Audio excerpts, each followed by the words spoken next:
আসসালামু আলাইকুম 25, সবাই কেমন আছো? কমেন্টগুলো জুম করেন। আসসালামু আলাইকুম স্যার। ওয়ালাইকুম আসসালাম। আমি আলহামদুলিল্লাহ ভালো আছি।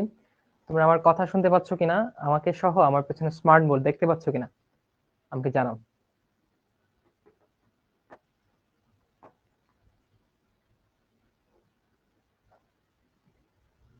আমি ভালো আছি, আলহামদুলিল্লাহ আমি ভালো আছি।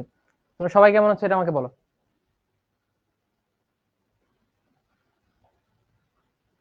তোমাদের ফ্যামিলি সবাই ভালো আছে? পড়াশোনা কেমন যাচ্ছে?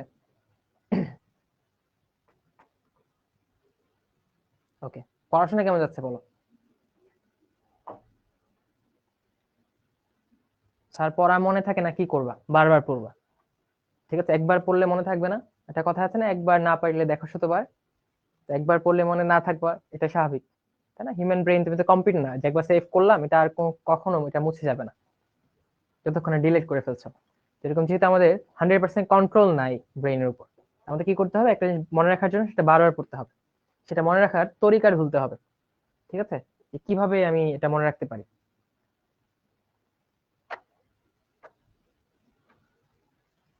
কিন্তু ভাই এই অধ্যায়টা বেশি কঠিন। দেখো, এই অধ্যায়টা সবচেয়ে বেশি কঠিন।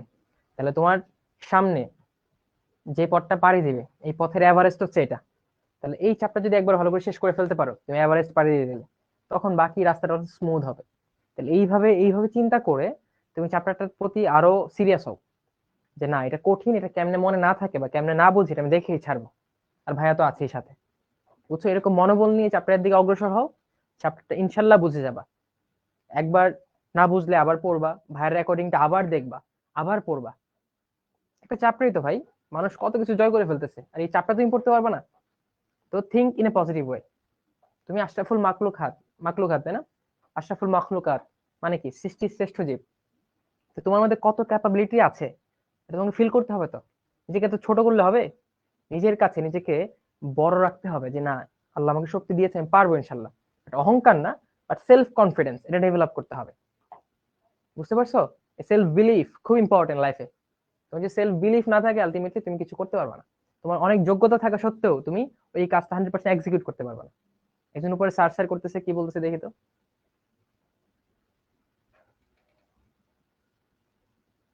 পড়তে বসলে ঘুম আসে? আচ্ছা, পড়তে বসলে ঘুম আসে?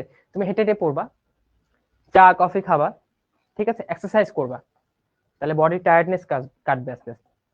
বুঝছো? তুমি ধরো শুয়ে শুয়ে পড়তে বসলা বা পড়লা, তারপর হচ্ছে পড়ার নিয়ে এরকম সিরিয়াসনেস নাই, একটা আলাদা স্পিরিট থাকা উচিত, স্পোর্টিং স্পিরিট, এটা নাই তোমার মধ্যে, তখন তো ঘুম আসবেই। আর যখন পড়বো মনে করতে হবে না এটা পড়তেছি, এটার একদিন কি আমার একদিন, ওরকম টপনচ চিন্তা করতে হবে, থিঙ্ক লাইক এ মাস্টার। ঠিক আছে, তোমাকে ওইরকম টপ লেভেলে চিন্তা ভাবনা না করলে তোমাকে তো বই কন্ট্রোল করবে। বই একটা বস্তু, তোমাকে ওই ব্রেন দেওয়া হয়েছে বই পড়ার জন্য, ইউ ক্যান কনকোয়ার ইট। এটা এত অসাধ্য কিছু না। এভাবে ভাবো, দেন পড়াশোনা করো। যখন জোশ আবার ডাউন হয়ে যাবে, রিচার্জ ইউর সেলফ, আবার মনে করায় দাও, না আমাকে পড়তে হবে, পারতে হবে। ঠিক আছে? আচ্ছা সাহা পড়ান, পড়াবো তো ভাই। তোমাদেরকে কথা বলতে ভালো লাগে না? মাঝে মাঝে একটু কথাবার্তা বলি আমরা, সারাক্ষণ তো আমরা পড়ি। আচ্ছা, পড়াবো, ওকে। পড়ানোর আগে তোমাদের একটা কোয়েশ্চেন থ্রো করে গেছিলাম আমি। তো প্রথমত আমরা যে আগের ক্লাসে কোয়েশ্চেনটা বলেছিলাম, কেন সৃষ্টিকর্তা আল্লাহ তাআলা উদ্ভিদে স্টার্চ হিসেবে কার্বোহাইড্রেট সঞ্চয় করার ব্যবস্থা করে দিয়েছেন, প্রাণীতে গ্লাইকোজেন হিসেবে ব্যবস্থা করে দিয়েছেন? কেন? এই কেন উত্তর অনেকে খুঁজেছো, অনেকে পাওনি, অনেকে আংশিক পেয়েছো। তো প্রথমে ক্লাসটা শুরু করবো এই কেন উত্তর দিয়ে। আসো, কেন প্রাণীতে গ্লাইকোজেন এবং উদ্ভিদে স্টার্চ হিসেবে কার্বোহাইড্রেট সঞ্চিত থাকে? হ্যাঁ, স্টার্চ হিসেবে কার্বোহাইড্রেট সঞ্চিত থাকে। আচ্ছা, প্রথমে তোমরা আমাকে একটা জিনিস বলো, যে উদ্ভিদ এবং প্রাণীর ক্ষেত্রে তোমার কি মনে হয় কার শক্তি বেশি প্রয়োজন? এই ক্ষেত্রে তোমার অভিমত কি, যে উদ্ভিদ এবং প্রাণী যদি আমি কম্পেয়ার করি, কার ক্ষেত্রে বেশি শক্তি লাগবে? বলো তো দেখি। প্রাণী, ভেরি গুড। দেখো, উদ্ভিদের বিভিন্ন শারীরবৃত্তীয় প্রক্রিয়া হয়, তাই না? তার শ্বসন হয়, সালোক সংশ্লেষণ হয়, এগুলো হয়। প্রাণীর ক্ষেত্রেও শ্বসন হয়, প্রাণী রক্ত সংবহন হচ্ছে, শ্বসনতন্ত্র শ্বাস প্রশ্বাস নিচ্ছে, অর্থাৎ নানান কাজকর্ম করছে। তো উদ্ভিদ এবং প্রাণী দুইটাতে কিন্তু ফিজিওলজিক্যাল ফাংশন আছে, শারীরবৃত্তীয় কাজ আছে। কিন্তু কিছু ডিফারেন্স তুমি লক্ষ্য করো, উদ্ভিদের লোকোমোটিভ ফোর্স নাই বা লোকোমোশন নাই। এখন এই লোকোমোশন কি জিনিস? এই লোকোমোশন হচ্ছে চলন। ঠিক আছে, উদ্ভিদ হেঁটে হেঁটে ওই জায়গায় যায়, মুভমেন্ট করে, এক জায়গা থেকে আরেক জায়গায় যাবে, শিকার ধরবে, এরকম তো কিছু না। অর্থাৎ উদ্ভিদের লোকোমোশন নাই বা চলন নাই। কিন্তু প্রাণীতে খেয়াল করো, আমাদের বিভিন্ন কাজে বিভিন্ন জায়গায় যেতে হয়, খাবার শিকার করতে হয়, খাবার তৈরি করতে হয়, হাঁটাচলা করতে হয়, অনেক কিছু করতে হয়, তাই না? আমাদের লোকোমোশন একটা ইম্পর্টেন্ট পার্ট। তো খেয়াল করো, হাঁটতে, কথা বলতে, আমরা কথা বলি, বিভিন্ন কাজ করি, এইসব করার জন্য আমাদের বডিতে বা প্রাণীর বডিতে, বাঘ কথা না বললে সে তো ডাকে, বাঘের গর্জন তো আছে, তাই না? তো এরকম প্রাণীর চলাফেরা করা, লোকোমোশনের জন্য, বিভিন্ন শারীরবৃত্তীয় কাজ করা, শিকার ধরা, খাবার তৈরি করা, ঠিক আছে, যোগাযোগ রক্ষা করা, ঠিক আছে, বিভিন্ন শব্দ তৈরি করা, তো নানান কাজের জন্য প্রাণীর ক্ষেত্রে উদ্ভিদের থেকে বেশি শক্তির প্রয়োজন হয়, প্রাণীতে বেশি শক্তি প্রয়োজন হয়, তাই না?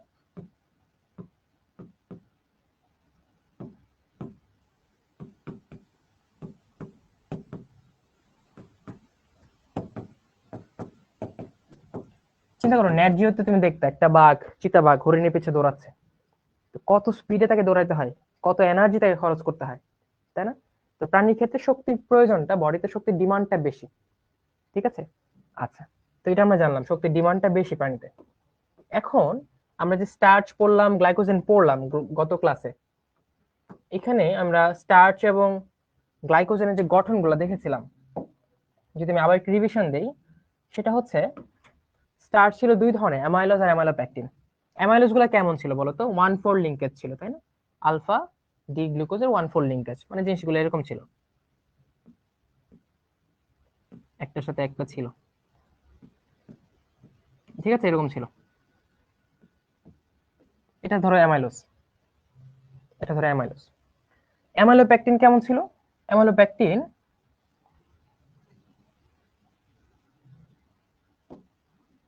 অ্যামাইলোপেকটিন ছিল এরকম,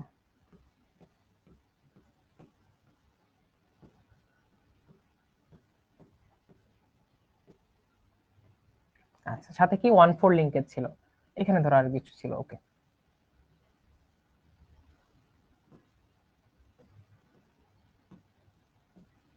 এখানে ধরো ছিল,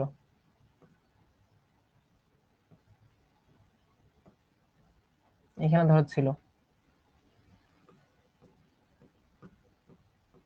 এরকম লিঙ্কেজ ছিল অ্যামাইলোজ। তো অ্যামাইলোজ এইটা, এটা ধরো অ্যামাইলোপেকটিন,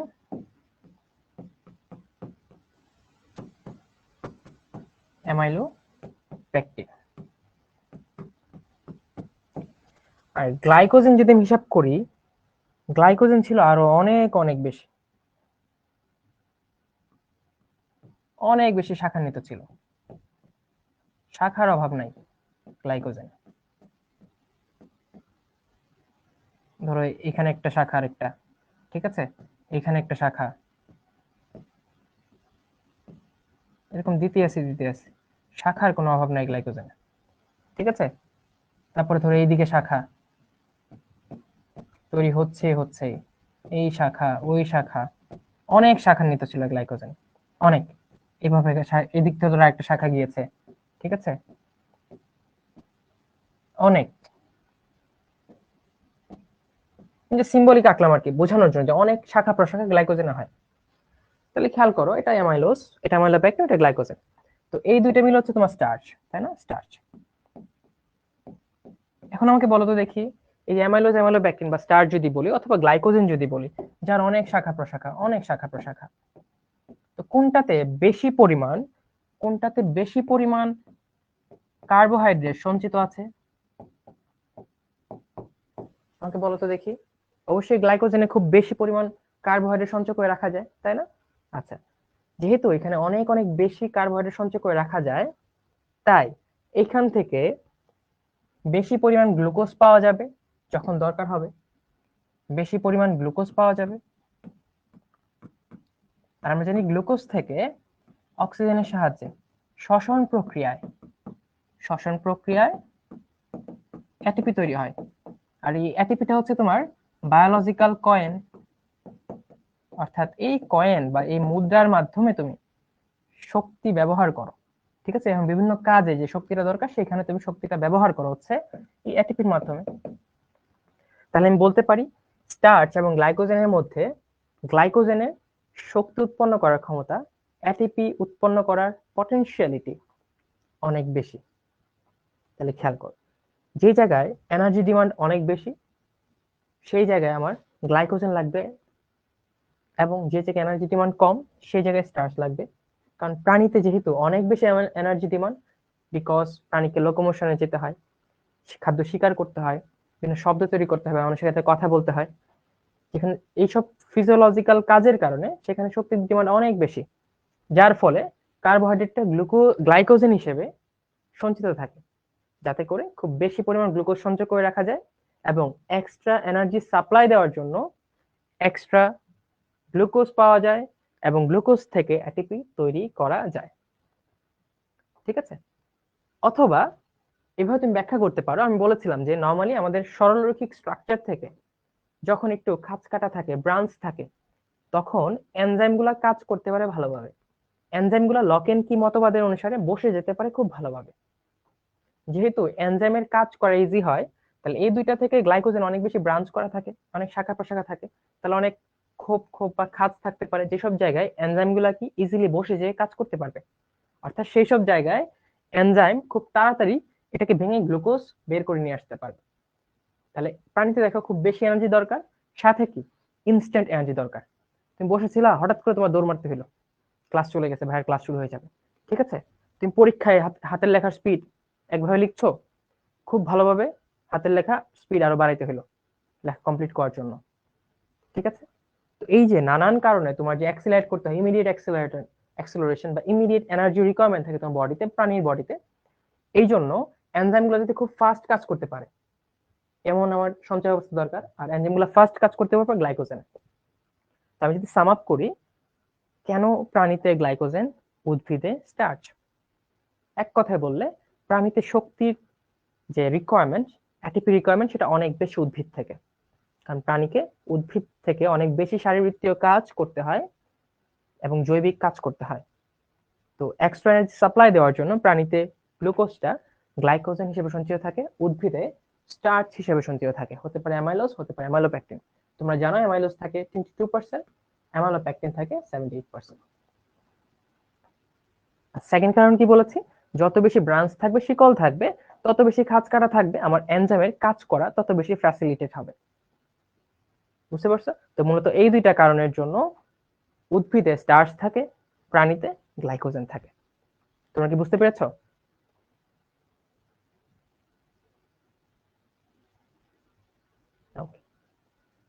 ভেরি গুড। তাহলে let's move on to our class. Actually আমরা আজকে ক্লাসে কি কি পড়বো সেটার দিকে চলে যাই। তাহলে অনেকে কিন্তু আমাকে ফাঁকি দিছো, অনেকে কিন্তু এটা উত্তর খুঁজো নাই, আমাকে ট্যাগ করে আপলোড দাও নাই। তারা কি করবে, এই যে ভাইয়া যে আরেকবার বলছে কথাটা, এই কথাটা আবার শুনবে ক্লাসে, রেকর্ডিংটা আবার শুনবে, শুনে নিজের মতো করে উত্তরটা লিখবে, লিখে ভাইয়াকে ট্যাগ করে আনসার করবে। যদি বুঝতে পারবে বলবে হ্যাঁ বুঝছি, ঠিক আছে, অবশ্যই বুঝবে ইনশাল্লাহ। হ্যাঁ, উত্তরটা লিখে দেন। বোর্ডে কেমনে লিখবো, খাতা কলম আছে নাকি? বলে দিছি খুব ভালোভাবে ভেঙে ভেঙে বলে দিছি, আবার কথা শুনবা, নিজের ক্রিয়েটিভিটি ইউজ করে লিখবা, যত লিখবা হাতের লেখা স্পিড বাড়বে। আর হাতের লেখা স্পিড যদি কারো কম থাকে, ভাইয়ের একটা ভিডিও আছে না ইউটিউবে, হাতের লেখা স্পিড কেমনে বাড়াইতে হয় ওটা দেখবা, দেন হাতের লেখা স্পিড বাড়বে। আচ্ছা, তাহলে আমরা চলো আজকের ক্লাসে চলে যাই। আজকের ক্লাসে আমরা কি কি পড়বো? আজকের ক্লাসে পড়বো হচ্ছে অ্যামাইনো অ্যাসিড এবং ওর শ্রেণীবিভাগ, প্রোটিন এবং এর শ্রেণীবিভাগ। এক মিনিট।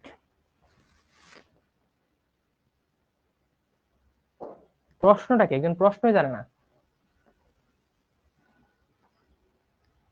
প্রশ্নটা হচ্ছে এটা ভাই, যে কেন প্রাণীতে গ্লাইকোজেন এবং উদ্ভিদে স্টার্চ হিসেবে কার্বোহাইড্রেট সঞ্চিত থাকে। বুঝছো? মানে কার্বোহাইড্রেট সঞ্চয় থাকে, সঞ্চিত করা থাকে, এটা কেন গ্লাইকোজেন হিসেবে থাকে, কেন স্টার্চ হিসেবে থাকে, এটার জন্য। আচ্ছা আসো, এখন আমরা আজকে পরে চলে যাই। তোমরা যদি কথা বলো তাহলে দেখবা লেট হবে ক্লাসে, আরো 2 ঘন্টা এক্সট্রা পড়াবো।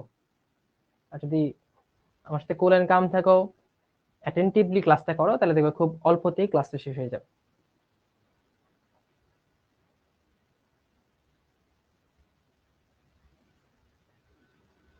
আচ্ছা, কমেন্ট অফ করে দেন। আর আজকের ক্লাসটা, গত ক্লাসের মধ্যে আমরা এত ব্যাখ্যা বিশ্লেষণ করছিলাম, তোমরা একজন নিজেকে হয়তো গত ক্লাসের পরে বায়োলজি ভাবা শুরু করছো, আরে কত কিছু বুঝে ফেললাম, কেমনে রিং হয়, ইলেকট্রোনেগেটিভিটি, ফিশার প্রজেকশন, তারপর হাওয়াত প্রজেকশন। আজকের ক্লাসে আমরা এত বেশি বোঝাবো না, এত হিজিবিজি জিনিসপত্র নাই, সিম্পল, কিন্তু মনে রাখার জিনিসপত্র আছে ক্লাসে অনেক বেশি।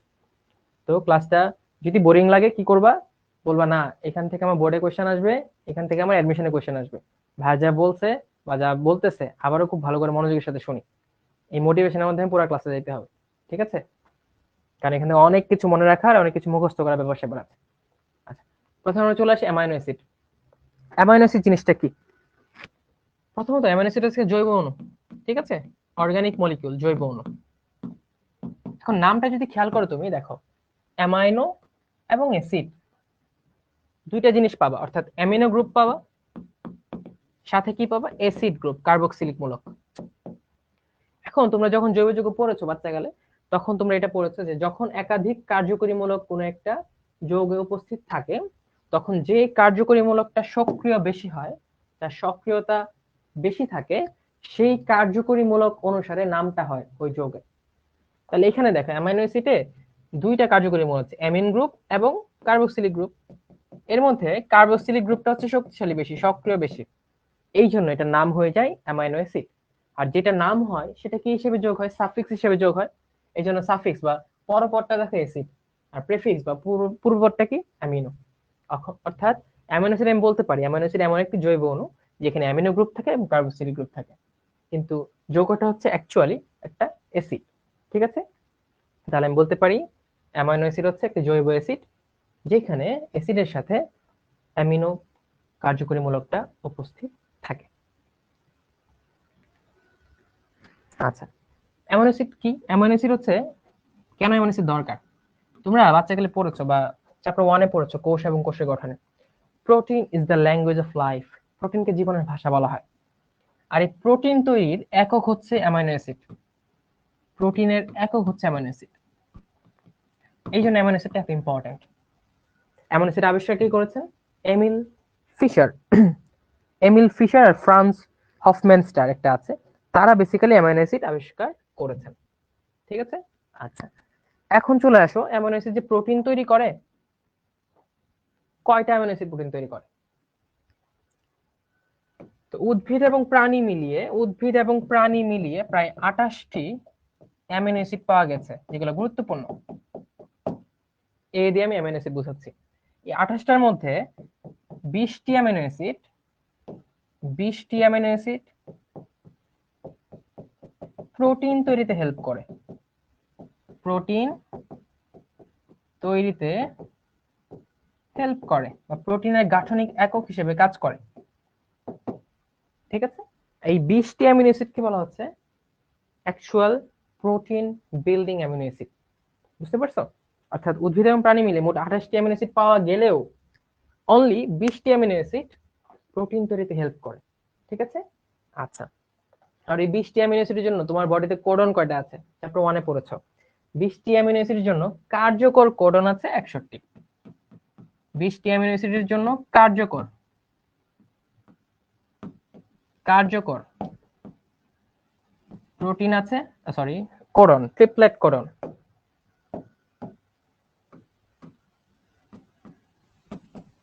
কার্যকর ট্রিপলেট আছে 61টি। আর টোটাল ট্রিপলেট কোডন কয়টা বলো তো? 64টি, তাই না? এর মধ্যে 3টা থাকে ননসেন্স, যেগুলো কোনো অ্যামিনো অ্যাসিডকে নির্দেশ করে না, যেমন ইউএএ, ইউজিএ, ইউএজি। তো এই 3টা যেহেতু কোনো অ্যামিনো অ্যাসিডকে নির্দেশ করে না, 64 থেকে 3টা চলে 61টা থাকে, ওই 61টা অ্যামিনো অ্যাসিড কার্যকর ট্রিপলেট কোডন, যে যে 61টা ট্রিপলেট কোডন এই 20টা অ্যামিনো অ্যাসিডকে নির্দেশ করে, যে 20টা অ্যামিনো অ্যাসিড উদ্ভিদ এবং প্রাণী মিলিয়ে বিভিন্ন প্রোটিন তৈরিতে অংশগ্রহণ করে, ঠিক আছে? আচ্ছা, তাহলে এই দেখো অ্যামিনো অ্যাসিডের একটা স্ট্রাকচার এখানে দেওয়া আছে, আমরা বলছি জৈব মূলক। তাহলে জৈব যৌগে যেহেতু একটা অ্যালকাইল অথবা অ্যারাইল বা বেনজাইল মূলক থাকবে, এই যে এটা হচ্ছে অ্যালকাইল অথবা বেনজাইল মূলক, এর সাথে তোমার সিওএইচ থাকবে যেহেতু অ্যাসিড কার্যকরী মূলক, এবং NH2 এটা থাকবে। তাহলে আমি যদি লিখি এখানে একটা অ্যালকাইল মূলক থাকবে সাথে, তাই না? অ্যালকাইল মূলকের সাথে তোমার অ্যাসিড থাকবে এবং অ্যামিন থাকবে, ঠিক আছে? অ্যাসিড থাকবে এবং অ্যামিন থাকবে, এটা হচ্ছে তোমার অ্যামিনো অ্যাসিডের একটা স্ট্রাকচার, ঠিক আছে, গাঠনিক সংকেত। এই দেখো, এটা কার্বন শিকল, এটার সাথে একটা অ্যালকাইল মূলক যুক্ত আছে, এই পাশে মেইন যে কার্যকরী মূলকটা COH, আর এই পাশে তার সহকারী কার্যকরী একক কার্যকরী মূলক NH2 আছে। এই দেখো, অ্যামিনো বহনকারী বা অ্যামিন মূলক বহনকারী একটা জৈব অ্যাসিড, এটা হচ্ছে তোমার অ্যামিনো অ্যাসিড। অ্যামিনো অ্যাসিড, এই দেখো, অ্যামিন গ্রুপ, কার্বক্সিলিক গ্রুপ। আর এই যে জৈব, যেহেতু বলেছি যে আরটা হতে পারে অ্যালকাইল, হতে পারে বেনজাইল, তোমরা অর্গানিক কেমিস্ট্রি পড়বে খুব ভালো করে, দেন এটা বুঝে যাবে। আর আপাতত এটা বুঝো, একটা জৈব অণু যেখানে কার্বক্সিলিক মূলক থাকে এবং অ্যামিনো মূলক থাকে। আর যেহেতু জৈব অণু, তাই এখানে অ্যালকাইল মূলক থাকবে অথবা ফিনাইল বা বেনজাইল বা অ্যারাইল মূলক থাকতে পারে, ডিপেন্ডস এটা এলিফ্যাটিক নাকি অ্যারোমেটিক। এই তোমরা এলিফ্যাটিক অ্যারোমেটিক কি জানো? পড়ে আসছো কি এসএসসি তে? দেখি তো কমেন্ট অন করে। তোমরা যদি কেউ ফেসবুকে কমেন্ট করো সেটা আমি দেখবো, সমস্যা নাই।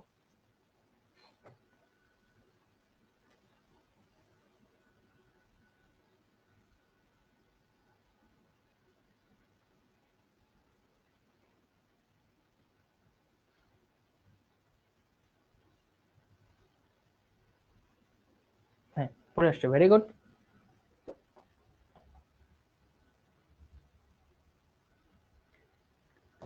ওকে,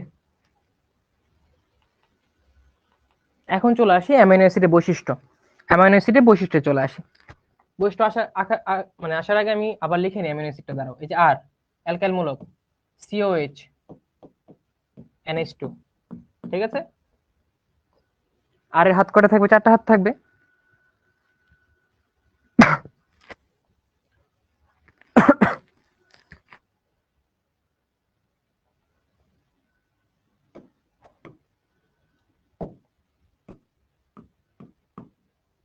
এই যে এটা হচ্ছে অ্যামিনো অ্যাসিডের একটা স্ট্রাকচার, ঠিক আছে?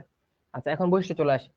এখানে খেয়াল করো, এখানে COH আছে, COH, এটা তুমি এভাবে লিখতে পারো, CO মাইনাস H প্লাস, অর্থাৎ এখানে হাইড্রোজেন বন্ধন আছে, অর্থাৎ এটা একটা পোলার, একটা পোলার পোলার যৌগ, যেখানে পোল তৈরি হয়, ধনাত্মক এবং ঋণাত্মক পোল।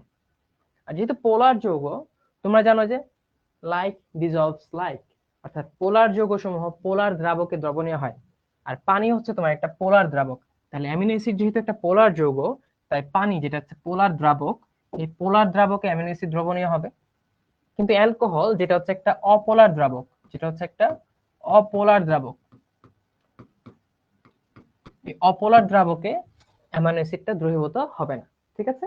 মাথায় রাখতে হবে, যেটা যে টাইপের সেটা সেই টাইপের দ্রাবকে দ্রবীভূত হয়। যেহেতু অ্যামিনো অ্যাসিড আমরা বলছি পোলার, দুইটা পোল আছে, ধনাত্মক এবং ঋণাত্মক অংশ, তাই এটা পোলার দ্রাবক, দ্যাট ইজ ওয়াটার বা পানিতে দ্রবণীয় হবে। আর অপোলার দ্রাবক, যেটা তোমার জৈব দ্রাবক গুলো হয় অপোলার, অ্যালকোহল, সেখানে দ্রবণীয় হবে না। এটা স্বাধীন হবে বা মিষ্টি হতে পারে, তিক্ত হতে পারে, ডিফারেন্ট, ঠিক আছে? ডিপেন্ড করে যে অ্যামিনো অ্যাসিড কোনটা নিচ্ছ তুমি। এটা বর্ণহীন স্ফটিক আকার পদার্থ, মানে ক্যালাস, ঠিক আছে? ক্যালাস হিসেবে থাকে, ক্রিস্টাল হিসেবে থাকে, ক্যালাস আকৃতি। আচ্ছা,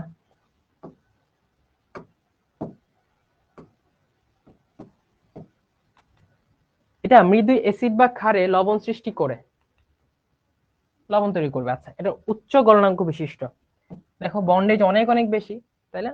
তো যেহেতু বন্ডেজ অনেক অনেক বেশি, সেটা গলাইতে হলে অনেক বন্ধন ভাঙতে হয়। অনেক বন্ধন ভাঙতে হলে তোমার অনেক তাপ দিতে হয়, অনেক তাপমাত্রায় পৌঁছাতে হয়, এই জন্য তার গলনাঙ্ক হচ্ছে উচ্চ হয়। তারপর আরো দেখি আছে, বিশুদ্ধ প্রোটিনকে হাইড্রোলাইসিস করলে। এখন আমরা জানি হাইড্রোলাইসিস কি। হাইড্রোলাইসিস হচ্ছে, লাইসিস মানে হচ্ছে ভাঙা, লাইসিস মানে হচ্ছে ব্রেক, ঠিক আছে? লাইসিস মানে হচ্ছে ব্রেক, আর হাইড্রো মানে হচ্ছে পানি থেকে আসছে। তো যদি তুমি পানির সাহায্যে কোনো কিছু ভাঙো, পানির সাহায্যে কোনো কিছু ভাঙো, পানির সাহায্যে কিছু ভাঙাকে বলা হচ্ছে হাইড্রোলাইসিস, বা বাংলায় হচ্ছে তোমার আর্দ্র বিশ্লেষণ। বাংলায় হচ্ছে আর্দ্র বিশ্লেষণ। ঠিক আছে, পানির সাহায্যে কোনো কিছু ভাঙা এটাকে বলে হাইড্রোলাইসিস বা আর্দ্র বিশ্লেষণ। তাহলে দেখো আমি প্রথমে একটা কথা বলেছিলাম যে অ্যামিনো অ্যাসিড গুলা একটা একক হিসেবে কাজ করে, যেখানে অনেকগুলা অ্যামাইনো অ্যাসিড যুক্ত হয়ে কি তৈরি করে, প্রোটিন তৈরি করে। তাহলে যেহেতু অনেকগুলো অ্যামিনো অ্যাসিড যুক্ত হয়ে প্রোটিন তৈরি করছে, আমরা পড়েছিলাম ওই যে পলিমার গুলা মনোমার থেকে তৈরি হয়। তো প্রোটিন যদি একটা পলিমার হয়, এই প্রোটিন পলিমারটা অনেকগুলো অ্যামিনো অ্যাসিড মনোমার দিয়ে তৈরি। তাহলে প্রোটিনকে যদি ভাঙি তাহলে তার উপাদানগুলো আমরা পাবো। তার উপাদান কি? Amino acid. অর্থাৎ প্রোটিনকে যদি ভাঙি পানির সাহায্যে হাইড্রোলাইসিস করলে আমরা অ্যামিনো অ্যাসিড পাবো, because protein is a polymer of amino acid. Protein হচ্ছে অ্যামিনো অ্যাসিডের একটি পলিমার। ঠিক যেমন আমরা স্টার্চকে ভাঙলে গ্লুকোজ পেতাম, সেলুলোজকে ভাঙলে বিটা ডি গ্লুকোজ পেতাম, ঠিক একইভাবে প্রোটিনকে যদি ভাঙি প্রোটিন উপাদান অ্যামিনো অ্যাসিড আমরা পাবো। কিভাবে ভাঙবো? হাইড্রোলাইসিস করে ভাঙবো, পানির সাহায্যে ভাঙবো, দ্যাট ইজ আর্দ্র বিশ্লেষণ করব। আচ্ছা, এখন চলে আসে একাধিক অ্যামিনো অ্যাসিড পেপটাইড বন্ধনীর মাধ্যমে প্রোটিন তৈরি করে। দেখো আমরা পলিমারকরণ বলেছিলাম, তাই না? ওই যে স্টার্চ গঠিত তোমার গ্লুকোজের ঘনীভবন রিঅ্যাকশনের মাধ্যমে, ঘনীভবন রিঅ্যাকশনের মাধ্যমে। ঠিক একই ভাবে, বা যেহেতু পলিমার তৈরি করছে, অ্যামিনো অ্যাসিড মনোমার গুলো যুক্ত হবে এবং যুক্ত হয়ে তারা পলিমার প্রোটিন তৈরি করবে।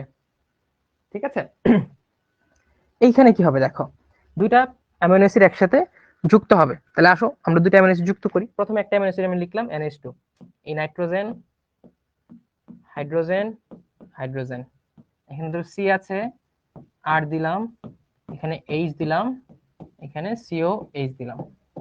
এটা একটা অ্যামিনো অ্যাসিড। এর সাথে আরেকটা অ্যামিনো অ্যাসিড আমি আঁকি, ধরো আবারও ধরো আঁকলাম এখানে কি NH2,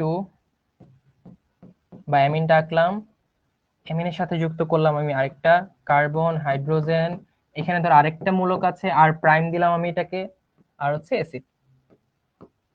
এখন অ্যাসিড সমূহ বা অ্যামাইনো অ্যাসিড সমূহ একটা বন্ধনীর কথা বলা হয়েছে পেপটাইড বন্ধনী, যেটা এক ধরনের কোভালেন্ট বা সমযোজী বন্ধনী, যেটা এক ধরনের সমযোজী বন্ধন। ওই সমযোজী বন্ধন যেটার নাম পেপটাইড বন্ধন, এই বন্ধনে আবদ্ধ হয়ে তারা পলিমার প্রোটিন তৈরি করবে। ঠিক আছে, এখন এই বন্ধনটা কাদের কাদের মধ্যে হবে দেখো, আমরা বলেছিলাম বন্ধনগুলো হয় তাদের কার্যকরী মূলকের সাথে। আগের অ্যামাইনো অ্যাসিডের এই COH মানে কার্বক্সিলিক গ্রুপ পরের অ্যামাইনো অ্যাসিডের NH2 এর সাথে রিঅ্যাকশন করবে। তোমরা খেয়াল করো, আমি যখন তোমাদের স্টার্চ পড়েছিলাম তখন বলেছিলাম ঘনীভবন পলিমারকরণ বিক্রিয়ায় স্টার্চ উৎপন্ন হয় বা সেলুলোজ উৎপন্ন হয়, এবং সেই ক্ষেত্রে আলটিমেটলি এক অণু পানি চলে যেত, এক অণু পানি চলে যেত। আর এটাই ছিল ঘনীভবন বা কনডেনসেশন পলিমারাইজেশন রিঅ্যাকশনের বৈশিষ্ট্য। তাহলে এখানে যদি আমি খেয়াল করি, এই যে এরা, এইটার কার্বক্সিলিক মূলক প্রথম অ্যামাইনো অ্যাসিডের, দ্বিতীয় অ্যামাইনো অ্যাসিডের অ্যামিন মূলক, এরা বন্ধনে অংশগ্রহণ করবে এবং এইখান থেকে এক অণু পানি চলে যাবে। তাহলে দেখো আমি পরমাণু কাউন্ট করি, এখানে কি কি আছে, এখানে আছে COOH, ওইখানে আছে কি NHH। এখন তুমি এক অণু পানিকে পাঠিয়ে দাও, এক অণু পানি চলে যাবে, এক অণু পানি যখন চলে যাবে তখন কি থাকবে দেখো, দুইটা হাইড্রোজেন চলে যাবে, একটা অক্সিজেন চলে যাবে, থাকবে কি CO আর NH, CO আর NH, এটা থাকবে, এটা থাকলো।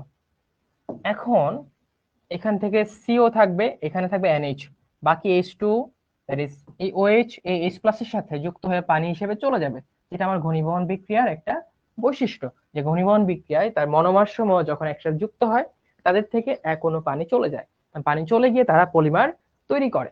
তাহলে তখন বন্ডেজটা কি হবে বলতো, এরকম হবে, আমি আবারও লিখি দেখো।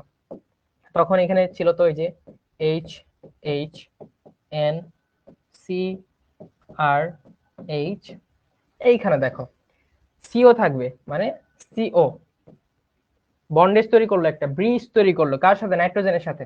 এই যে ব্রিজ, এটা আমি হলুদ কালার দিলাম, ব্রিজ। নাইট্রোজেন থেকে কিন্তু একটা হাইড্রোজেন চলে গেছিল, থাকলো কি শুধুমাত্র একটা হাইড্রোজেন থাকলো, কারণ আরেকটা চলে গেছে তার, বাকিটা তো সেমই থাকবে। আর prime H C O H. এই যে একটা জিনিস তৈরি হলো, এই যে বন্ধনটা,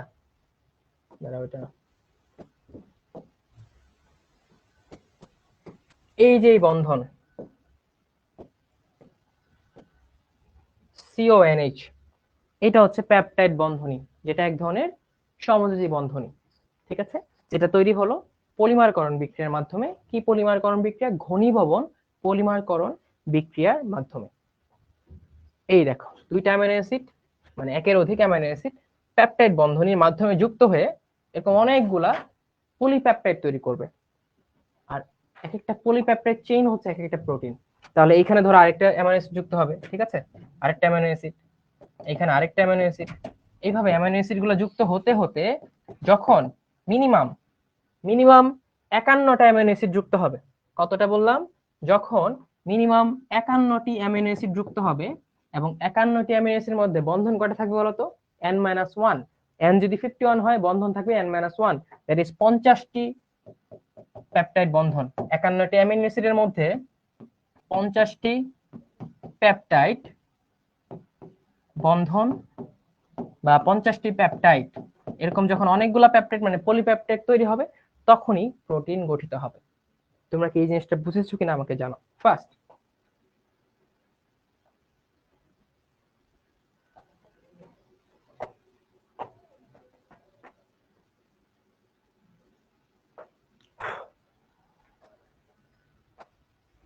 এসিটা কত দেওয়া?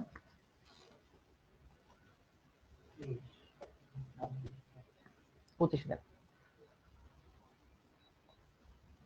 তোমরা বুঝছো? ওকে, ডান, ভেরি গুড। তাহলে আমরা দেখো সকল বৈশিষ্ট্যগুলো ব্যাখ্যা করলাম। অ্যামিনো অ্যাসিড কি বন্ধন তৈরি হয়, বন্ধনে ডাকতে পারবো, এই যে এখানে আমরা দিয়েছি, এই দেখো। তারপর দেখো অ্যাসিড এবং ক্ষার বিশিষ্ট অ্যামিনো অ্যাসিডের মূলক হচ্ছে জুইটার আয়ন। আচ্ছা, জুইটার আয়ন কি আমি তোমাদের দেখাই। What is জুইটার ion? What is জুইটার ion? Let's see. আচ্ছা, তাহলে ধরো প্রথমে আমরা একটা অ্যাসিড রাখি, ঠিক আছে, অ্যাসিড রাখি, আসো। ওকে, অ্যামিনো অ্যাসিড রাখি NH2। ওকে, তারপরে কি দিব বলতো? কার্বন দিব, তাই না? কার্বনের সাথে একটা আর থাকবে, একটা এইচ থাকবে। এখন ভাই কথা হচ্ছে, এখানে সবসময় আর থাকবে না, এখানে দুইটা এইচ থাকতে পারে, এখানে দুইটা এইচ থাকতে পারে, দুইটা এইচ থাকতে পারে। যখন এখানে এইচ থাকবে, তাহলে দেখো এটা হচ্ছে সব থেকে সরলতম অ্যামিনো অ্যাসিড। আচ্ছা, তো এইচ দিয়ে তোমাদের দেখাই, সব থেকে সরলতম অ্যামিনো অ্যাসিড হচ্ছে এটা, আঁকতেছি আমি, কারণ জৈব অণু। তাহলে এই যে জৈব মূলকের কার্বন পরমাণুটা লাগবেই, কার্বনটা আছে, আর বাকি দুই এসেনশিয়াল জিনিস অ্যাসিড এবং হচ্ছে অ্যামিন, এই দুইটা আছে। এটা হচ্ছে সব থেকে সরল অ্যামাইনো অ্যাসিড, সব থেকে সরল অ্যামাইনো অ্যাসিড, যেটার নাম কি বলতো? যেটার নাম হচ্ছে গ্লাইসিন, যেটার নাম হচ্ছে গ্লাইসিন। ঠিক আছে, একটু জটিল হলে কি এখানে একটা আর থাকবে, তারপর হয়তো দুইটা আর থাকতে পারে, তারপর শিকল গুলা বাড়তে পারে, যত বড় হবে তখন শিকল গুলা বাড়বে। ঠিক আছে, মাথায় রাখতে সবথেকে সরল অ্যামিনো অ্যাসিড হচ্ছে দ্যাট ইজ, যেখানে আর নাই, দেখো সব সিম্পল ফর্মে আছে, একদম এসেনশিয়াল জিনিসগুলো আছে। ঠিক আছে, তো এটা হচ্ছে গ্লাইসিন। আচ্ছা, এখন আমরা জুইটার আয়ন দেখি, আসলে দেখি। ওকে, তাহলে তোমাদের এই বিষয়ে কোনো কমপ্লেন আছে কিনা, যে এটা একটা অ্যাসিড মূলক, এটা একটা কার্বক্সিলিক মূলক? সবাই কি আমার সাথে একমত? সবাই একমত। আচ্ছা, অ্যাসিড গুলা কি করে বলো তো? তোমরা পড়ছো, পরিবেশ রসায়ন পড়া হয়েছে তোমাদের? পরিবেশ রসায়ন পড়া হয়েছে? পড়া হয়েছে, নানা এবং শাওন ভাই খুব ভালো করে পড়ায়। তো পরিবেশ রসায়ন তোমরা পড়ার কথা, যে একটা মতবাদ আছে আরহেনিয়াস মতবাদ। কি মতবাদ? আরহেনিয়াস মতবাদ। অ্যাসিড গুলা পানিতে কি করে? H+ আয়ন দেয়। আরেকটা মতবাদ হচ্ছে ব্রনস্টেড লাউরি মতবাদ। সেটাতে কি বলা বলতো? বা প্রোটন মতবাদ, সেটাতে বলা হচ্ছে অ্যাসিড গুলা প্রোটন বা H+ দান করে, আর ক্ষার গুলা হচ্ছে H+ গ্রহণ করে। তাহলে আমি এখানে লিখি ছোট করে, দাও। অ্যাসিড কি করবে? H+ দান করবে, ক্ষার কি করবে বলো? ক্ষার হচ্ছে H+ গ্রহণ করবে, তাই না? বেসিক্যালি এটাই তো হচ্ছে ব্রনস্টেড লাউরি মতবাদের মূল কথা।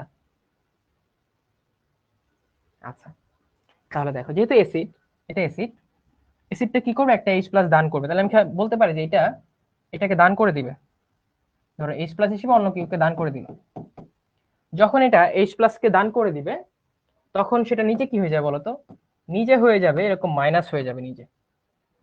কারণ একটা H প্লাস যেহেতু চলে গিয়েছে, এই মাইনাসের সাথে যখন H প্লাস যুক্ত হয় তখন COH তৈরি হয়।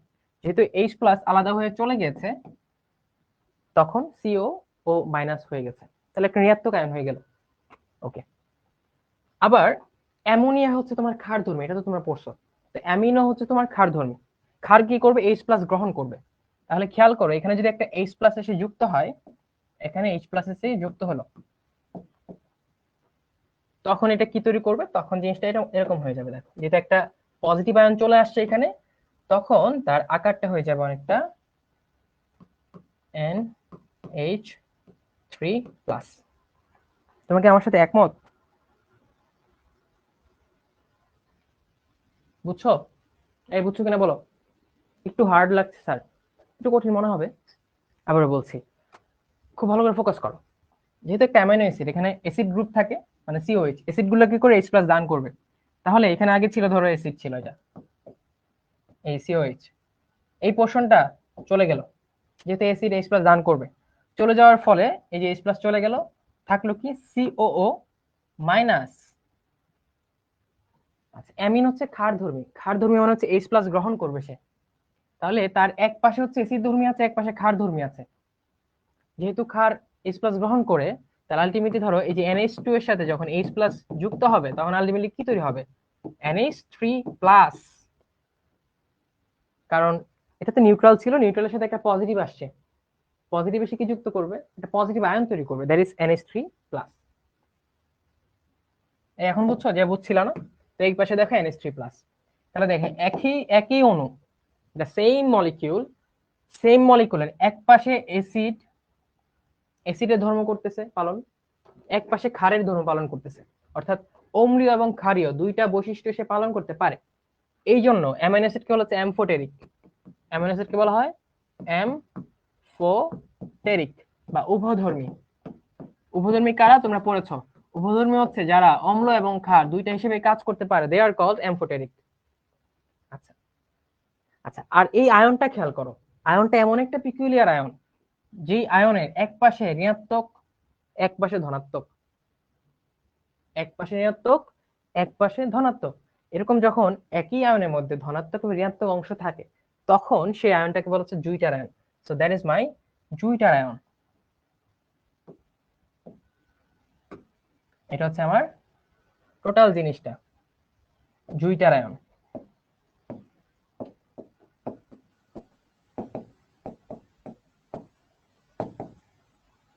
ঠিক আছে? একজন বলছে ভাই পুরাই কেমিস্ট্রি। কেমিস্ট্রি নামে কি? কোষ রসায়ন, সেল কেমিস্ট্রি। তো কেমিস্ট্রি এখানে থাকবেই, তাই না? তো বোঝার জিনিস। একদম অ্যাসিড গুলার নাম কি মুখস্থ? না না, সবগুলোর নাম মুখস্থ করতে হবে না, কোনগুলা করবা আমি তোমার বলে দিব, টেনশন করার কোনো কারণ নেই। আচ্ছা, তো জুটারায়ন বুঝছো? তোমাকে যদি বলা হয় যে অ্যামিনো অ্যাসিড জুটারায়ন তৈরি করে, তুমি ব্যাখ্যা করতে পারবে কেমনে তৈরি করে? আচ্ছা, আবার যদি তোমাকে বলা হয় যে আলটিমেটলি অ্যামাইনো অ্যাসিডকে কেন উভধর্মী বলা হয়, এটাও তুমি পারবা। কারণ অ্যামাইনো অ্যাসিড অম্ল এবং ক্ষার দুইটা হিসেবে কাজ করে। অম্ল হিসেবে কিভাবে কাজ করে? COH থেকে H প্লাস দান করতে পারে, এই জন্য অম্ল। আবার NH2 H প্লাস গ্রহণ করতে পারে, এই জন্য ক্ষার। যেহেতু অম্ল এবং ক্ষার দুইটা হিসেবে অ্যামিনো অ্যাসিড কাজ করার ক্ষমতা রাখে, that's why amino acid is called amphoteric molecule বা উভধর্মী অণু। আচ্ছা, কেন জিটারায়ন? কারণ অ্যামিনো অ্যাসিড এক প্রান্তে থাকে ধনাত্মক অংশ, আরেক প্রান্তে থাকে ঋণাত্মক অংশ। একই অণুতে যখন ধনাত্মক এবং ঋণাত্মক দুইটা আয়ন একত্রে থাকে, তখন সেটাকে বলা হয় জুইটার ion. জুইটার ion. Okay, comment of করে দাও। তাহলে আমরা জুইটার আয়ন পড়ে ফেললাম। ঠিক আছে, ওই জুইটার আয়ন দেখো পড়া শেষ। আচ্ছা, এখন চলে আসে অ্যামিনো অ্যাসিডের শ্রেণীবিভাগ, খুব ইম্পর্টেন্ট। অ্যামিনো অ্যাসিডকে অনেক ভাগে শ্রেণীবিভাগ করা যায়। প্রথম হচ্ছে উদ্ভিদ এবং প্রাণীদেহে উপস্থিত অ্যামিনো অ্যাসিড গঠনের ভিত্তিতে। অ্যামিনো অ্যাসিড কি গঠনে আছে সেটাও ভিত্তি করে। অ্যালিফ্যাটিক, তোমরা পড়েছো জৈব যৌগ আছে অ্যালিফ্যাটিক, অ্যারোমেটিক। ঠিক আছে, তো অ্যালিফ্যাটিক হইতে পারে, অ্যারোমেটিক হইতে পারে, অথবা হেটারোসাইক্লিক হতে পারে। আমরা পরে ব্যাখ্যা করবো, আগে তুমি টাইপগুলো জেনে নাও। খাদ্যে উপস্থিতির উপর ভিত্তি করে অত্যাবশ্যকীয়, অনাবশ্যকীয়। যে অ্যামিনো অ্যাসিড গুলা খাবারে পাওয়া যায় না, খাবারে পাওয়া যায় না, বা খাবারে পাইলেও হলো না পাইলেও হলো বডি নিজেই তৈরি করতে পারে, সেটা হচ্ছে তোমার অনাবশ্যকীয়।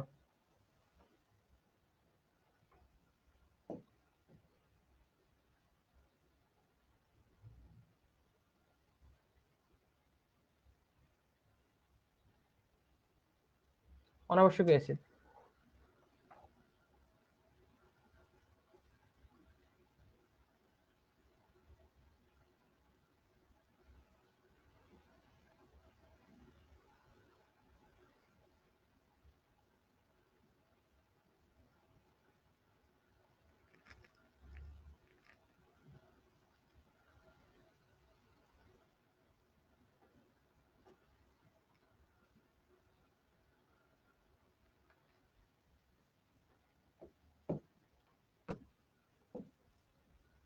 আর যেগুলো তোমার খাবারের মাধ্যমে নিতে হয়, বডি তৈরি করতে পারে না, অর্থাৎ somehow you have to provide your body by the food particles, সেগুলো হচ্ছে অত্যাবশ্যকীয়।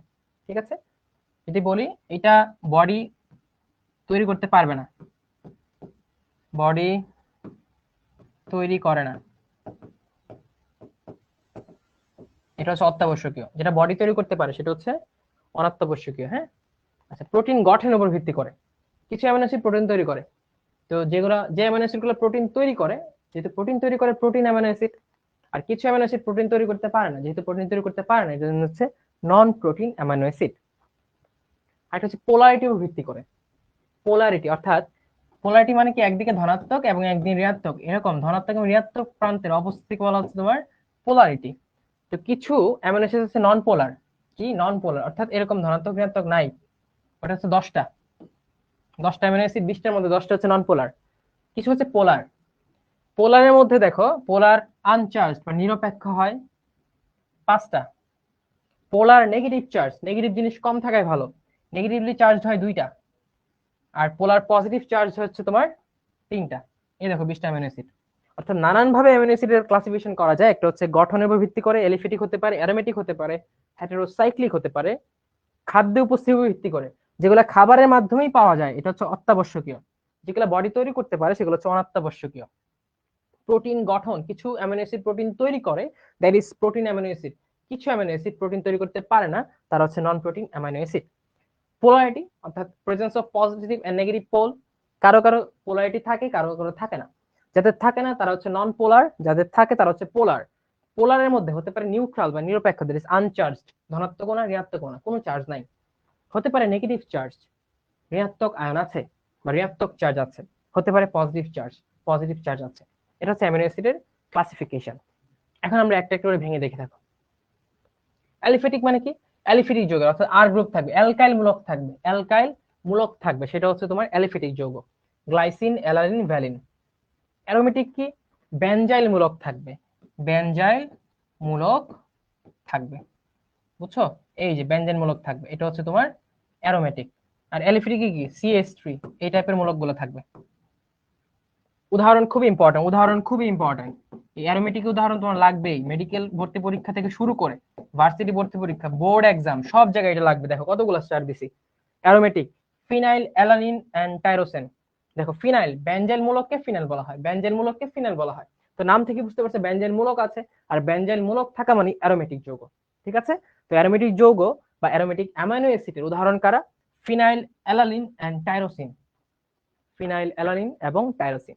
ঠিক আছে, ফিনাইল, অ্যালানিন এবং টাইরোসিন। তাহলে অ্যারোমেটিক হচ্ছে ফিটা, ফিটা। ঠিক আছে,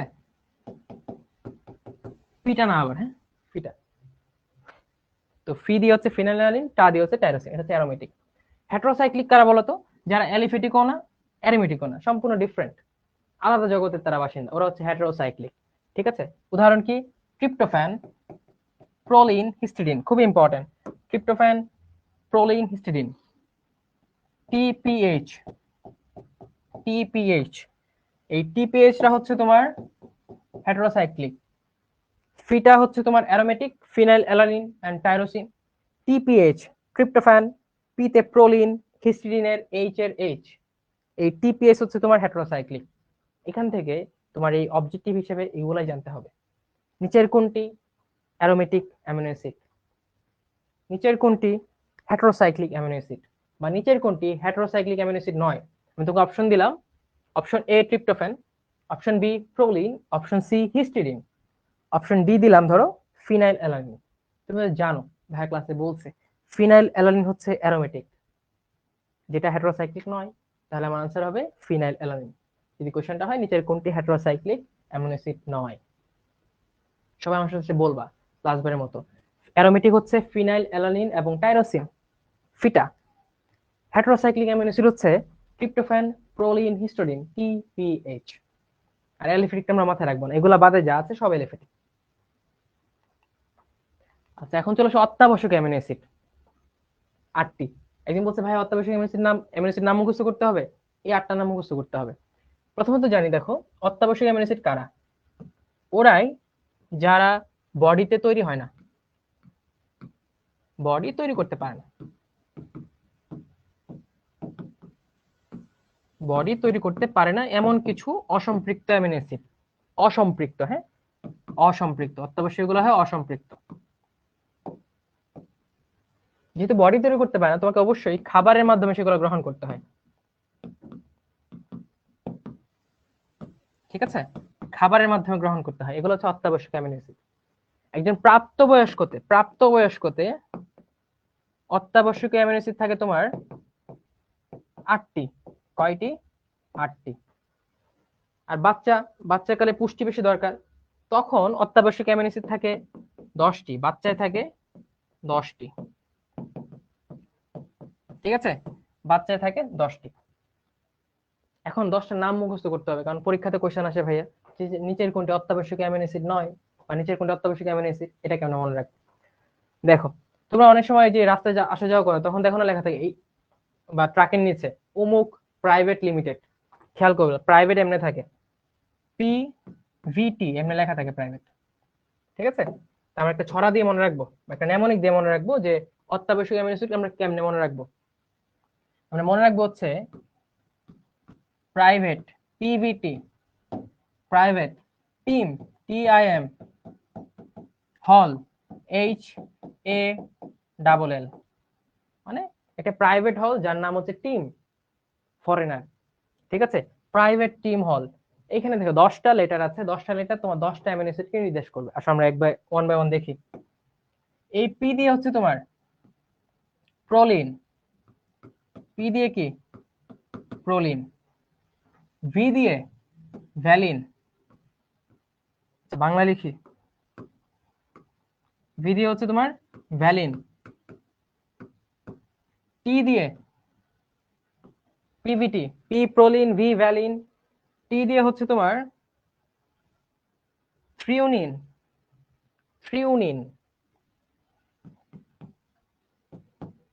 থ্রিওনিন। আচ্ছা, প্রথম টি দিয়ে পেলাম থ্রিওনিন। পরের টি দিয়ে কি? পরের টি দিয়ে দেখো টাইরোসিন। টাইরোসিন কি ছিল বলতো? টাইরোসিন ছিল একটা হেটারোসাইক্লিক অ্যামিনো অ্যাসিড। এই টি দিয়ে টাইরোসিন, টাইরোসিন। ঠিক আছে, আচ্ছা। আই দিয়ে, আই, আই দিয়ে হচ্ছে আইসোলিউসিন, আইসোলিউসিন। এম দিয়ে ম্যাথিওনিন, এম দিয়ে কি? ম্যাথিওনিন। এইচ দিয়ে, এইচ দিয়ে হচ্ছে তোমার হিস্টিডিন, এইচ দিয়ে হচ্ছে হিস্টিডিন। সবাই কিন্তু খাতায় লিখে রাখো, এটা আমার সাথে সাথে লিখো। এইচ দিয়ে হিস্টিডিন। এ দিয়ে আর্জিনিন, আর্জিনিন, আর্জিনিন। ঠিক আছে, আর্জিনিন। আচ্ছা, একটা এল দিয়ে হচ্ছে তোমার লাইসিন, একটা এল দিয়ে লাইসিন, আর একটা এল দিয়ে তোমার লিউসিন, লিউসিন। এই হচ্ছে তোমার 10টা অত্যাবশ্যক অ্যামিনো অ্যাসিড। এর মধ্যে প্রাপ্তবয়স্ক তো 4টা। কোন 8টা ভাইয়া? মাথায় রাখবা, বাচ্চারা হচ্ছে হা করে থাকে, কিছু বুঝে না, হা করে থাকে। এই যে হা যেটা আছে, এই যে এই হা, এই হা হচ্ছে বাচ্চাদের এক্সট্রা, এই হা হচ্ছে বাচ্চাদের জন্য এক্সট্রা। তাহলে এই দুইটা বাদে বাকি 8টা থাকে হচ্ছে প্রাপ্তবয়স্কতে, মানে private, team, double L, proline, valine, threonine, tyrosine, I দিয়ে আইসোলিউসিন, এম দিয়ে ম্যাথিওনিন, আর লাস্টে দুইটা এল দিয়ে, একটা হচ্ছে লাইসিন, একটা হচ্ছে লিউসিন। এই 8টা প্রাপ্তবয়স্ক। বাচ্চাদের ক্ষেত্রে দুইটা এক্সট্রা থাকে। কোন এক্সট্রা? হা করে থাকে, HA। এইচ দিয়ে হচ্ছে হিস্টিডিন, আর দিয়ে এ দিয়ে হচ্ছে আর্জিনিন। এই হচ্ছে 10টা অ্যামিনো অ্যাসিড। তুমি আজকে এখন হয়তো তোমার মনে হচ্ছে ভাই এটা কেমন মনে রাখবো, এটা কি আদৌ সম্ভব, আমি কি পারবো? হ্যাঁ তুমি পারবে, বুঝছো? একদিনে পারবে না, 2 দিনে পারবে, 3 দিনে পারবে, 4 দিনে পারবে, বাট তুমি পারবে। তো একদিনে যতটুকু মুখস্থ হইলো হইলো, তুমি 2 দিন পর আবার সেটা পড়ো, আবার সেটা পড়ো, আবার সেটা পড়ো, এটা 10 বার পড়ার পর তুমি দেখবে অপশন দেখলে তোমার মাথায় চকচক করে ভাসতে থাকবে যে কোনটা অত্যাবশ্যক অ্যামিনো অ্যাসিড, কোনটা অত্যাবশ্যক অ্যামিনো অ্যাসিড নয়, কোনটা বাচ্চাদের জন্য সুনির্দিষ্ট, কোনটা বাচ্চাদের থাকে না। দেখি বুঝছো কিনা জানো তো আমাকে, বাচ্চারা জানো? তোমার কিন্তু আর হিস্ট্রি না জিনিস নাই, তুমি আর বাচ্চা নাই, তুমি বড় হয়ে গেছো, ম্যাচিউর ব্রেইন। ওকে, অফ করে দেন কমেন্ট। দেখো পিভিটি টিম হল সুন্দর করে দেওয়া আছে। এখন অত্যাবশ্যক কোনগুলো, যেগুলো দেহের ভেতরেই তৈরি হয়, দেহের ভেতরেই তৈরি হয়, তো শুধুমাত্র খাবারের উপর ডিপেন্ড করতে হয় না, রান্নায় তৈরি করা যেতে পারে। বাকি যে 20টা ছিল, তো প্রাপ্তবয়স্কতা 8টা হচ্ছে অত্যাবশ্যকীয়, তাহলে বাকি 12টা হচ্ছে অনাত্যাবশ্যকীয়। আর শিশুদের ক্ষেত্রে 20-এর মধ্যে 10টা হচ্ছে কি হাফ হাফ, অত্যাবশ্যকীয়, 10টা হচ্ছে non essential, essential and non essential. দেখছো, এগুলো আমরা পারি। এখন প্রোটিন অ্যামিনো অ্যাসিড কি? প্রোটিন অ্যামিনো অ্যাসিড হচ্ছে যারা প্রোটিন তৈরি করে, ওই যে আমরা বলেছি না প্রোটিন হচ্ছে অ্যামিনো অ্যাসিডের পলিমার। তো যেসব অ্যামিনো অ্যাসিড প্রোটিন তৈরি করে, প্রোটিন তৈরি করে, তারা হচ্ছে প্রোটিন অ্যামিনো অ্যাসিড। আর কিছু অ্যামিনো অ্যাসিড ওরা প্রোটিন তৈরি করে না, তারা হচ্ছে নন প্রোটিন অ্যামিনো অ্যাসিড, অর্থাৎ এখান থেকে প্রোটিন তৈরি হয় না। নন প্রোটিন অ্যামাইনো অ্যাসিড যারা প্রোটিন তৈরি করে না। ওকে, আচ্ছা, তাহলে তারা কি কাজ করে? তারা এই নন প্রোটিন অ্যামিনো অ্যাসিড গুলো বিভিন্ন কাজ করে। তারা কোনো চক্রে কাজ করতে পারে, বডির বিভিন্ন মেকানিজম হয়, সাইকেল হয়, ইম্পর্টেন্ট সাইকেল অবদান রাখতে পারে। যেমন হচ্ছে অর্নিথিন নামক একটা চক্র আছে, যেটা যকৃতে হয়, অর্নিথিন চক্র। অর্নিথিন, অর্নিথিন চক্র কোথায় হয় বলতো? লিভারে হয়, যকৃতে হয়, যকৃতে হয়। ওই যকৃতে সংগঠিত হওয়া অর্নিথিন সাইকেলটা একটা অ্যামিনো অ্যাসিড দিয়ে রেগুলেটেড হয়, নিয়ন্ত্রিত হয়, সেটার নাম হচ্ছে তোমার অর্নিথিন। তাহলে দেখো অর্নিথিন যেটা নিজে প্রোটিন তৈরি করছে না, কিন্তু একটা চক্রকে ক্যারি অন করতে হেল্প করছে, অর্নিথিন। ঠিক আছে, আচ্ছা। কিছু প্রোটিন থাকে নিজেরা নন প্রোটিন অ্যামিনো অ্যাসিড, কিন্তু তারা এমন একটা অ্যামিনো অ্যাসিডে রূপান্তরিত হতে পারে যেখান থেকে পরে প্রোটিন তৈরি হওয়া সম্ভব। যেমন ধরো সাইক্রোলিন বা হেমোসিরিন। ঠিক আছে, হেমোসিরিন, হেমোসিরিন কি করবে? হেমোসিরিন নিজে নন প্রোটিন, অর্থাৎ সে প্রোটিন তৈরি করতে পারে না, তাহলে সে তো পারতেছে না, সে কি করবে? ঠিক আছে, আমি একটা হেল্পিং হ্যান্ড ক্রিয়েট করে দেই, সে আরেকটা অ্যামিনো অ্যাসিড তৈরি করে, অর্থাৎ হেমোসিরিন থেকে ধরো এই অ্যামিনো অ্যাসিডটা তৈরি হলো, এই অ্যামিনো অ্যাসিড থেকে প্রোটিন তৈরি সম্ভব। তাহলে হেমোসিরিন ডিরেক্টলি প্রোটিন তৈরি করতে পারলো না, সে তার অপারগতা ঘোচানোর জন্য সে কি করলো? ঠিক আছে, আমি তো পারি নাই, আমি আরেকজনকে সহায়তা করি প্রোটিন তৈরি করতে। তো আরেকজনকে সে তৈরি করলো, সেটা প্রোটিন তৈরি করতে পারে। যেহেতু এটা প্রোটিন তৈরি করতে পারে, এটা হচ্ছে প্রোটিন অ্যামিনো অ্যাসিড।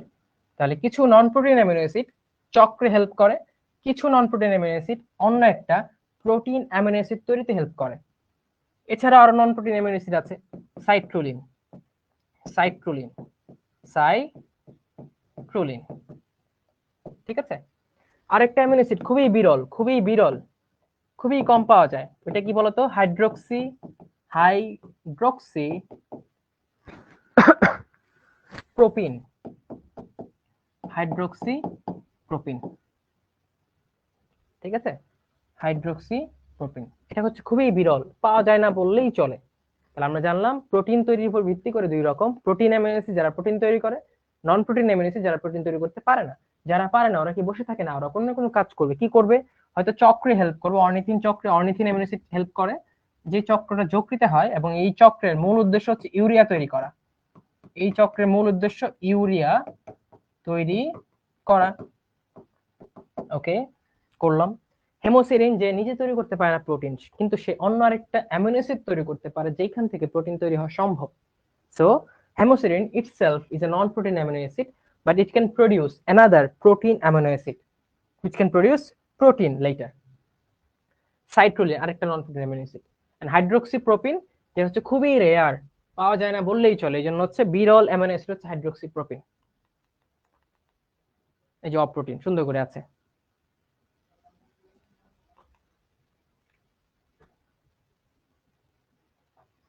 এই একটা পোল দিচ্ছি, সবাই উত্তর দাও, দেখি এটা উত্তর পারো কিনা, তোমরা ক্লাস শুনছো কিনা, আমার কথা তোমরা বুঝতে পারছো কিনা, বা আমার কথা গুরুত্ব দিচ্ছ কিনা, তাড়াতাড়ি জানাও।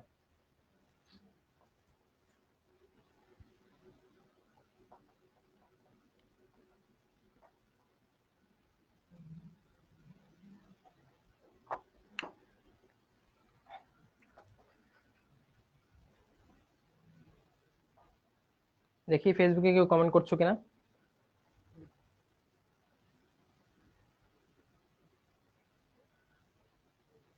এখন হচ্ছে নোয়াখালী থেকে ক্লাস করতেছো, ভেরি গুড, যেখানেই থাকো ক্লাস করতে হবে।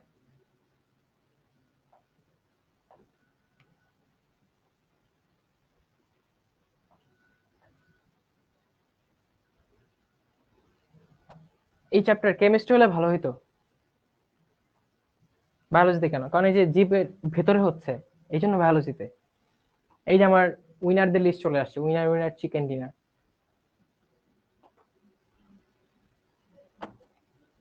ওপি, নাদিয়া, জায়েদ, জায়েদ খান না তো না? মারুফা, অলোক, অপু, আফরা ইবনাত অরণি, আকাশ, মিরাজুল, তামিম হাসান, হোসাইন, সরি।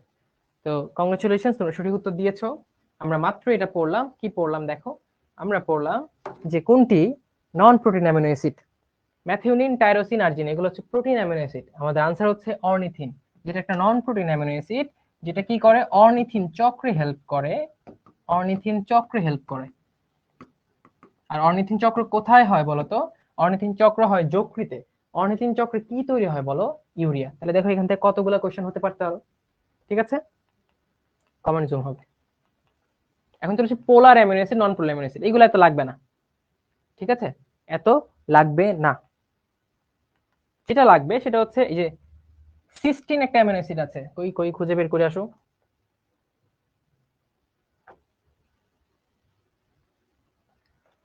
আচ্ছা, এটা দেখছিলাম, বাট যে দুইটা এক্সট্রা ইনফরমেশন লাগবে সেটা আমি বলে দিচ্ছি তোমাদের। সেটা দুইটা অ্যামিনো অ্যাসিড, একটা হচ্ছে সালফার বহন করে, একটা হচ্ছে তোমার হাইড্রোক্সিল বহন করে। এই যে সেরিন, সেরিন অ্যামিনো অ্যাসিডটা হাইড্রোক্সিল বহন করে। আরেকটা অ্যামিনো অ্যাসিড আছে সিস্টিন, কি আছে? সিস্টিন, লিখে রাখো সিস্টিন। কই লিখবো? এখানে লিখে আসো, সিস্টিন, সিস্টিন। ওইটা কি বহন করে বলো তো? ওইটা বহন করে সালফার, ওটা বহন করে সালফার, ওটা বহন করে সালফার, এসএইচ বহন করে। ঠিক আছে, তো সালফার বহনকারী অ্যামিনো অ্যাসিড সিস্টিন, আর হাইড্রোক্সিল বহনকারী অ্যামিনো অ্যাসিড হচ্ছে তোমার সেরিন। এই দুইটা অবজেক্টিভের জন্য important, medical admission test, varsity, এগুলোতে আসে। আচ্ছা, অ্যামিনো অ্যাসিডের কাজ প্রোটিন তৈরি করে, প্রোটিনের তো আমিষ, তাই না? আর জীবদেহ গঠিত হচ্ছে প্রোটিনের মাধ্যমে। আচ্ছা, এসব করলো। ভিটামিন, এনজাইম, হরমোন, অ্যান্টিবডি, এগুলো তৈরি করবে, কারণ হরমোন, প্রোটিন হরমোন আছে, এনজাইম গুলোই মানে প্রোটিন। এনজাইম মানে হচ্ছে তোমার প্রোটিন।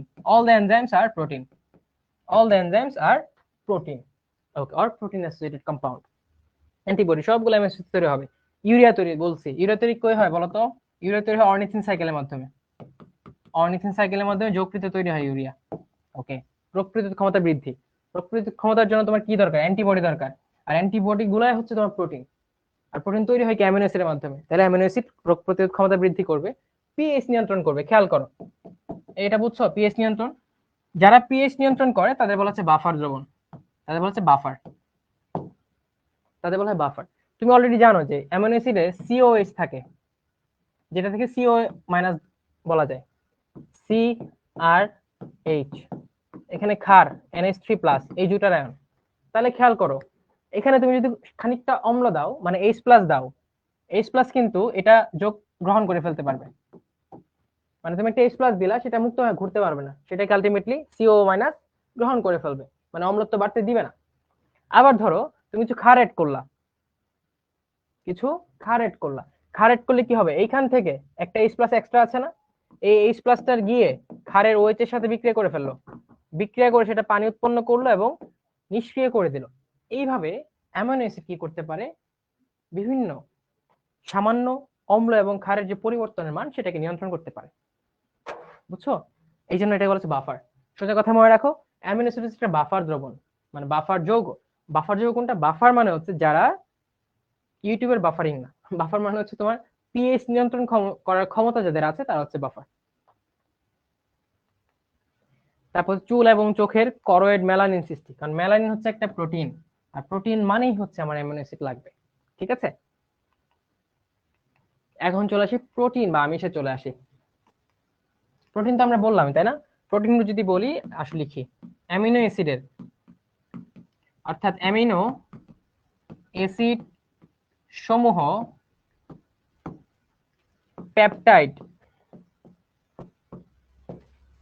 পেপটাইড বন্ধনীর মাধ্যমে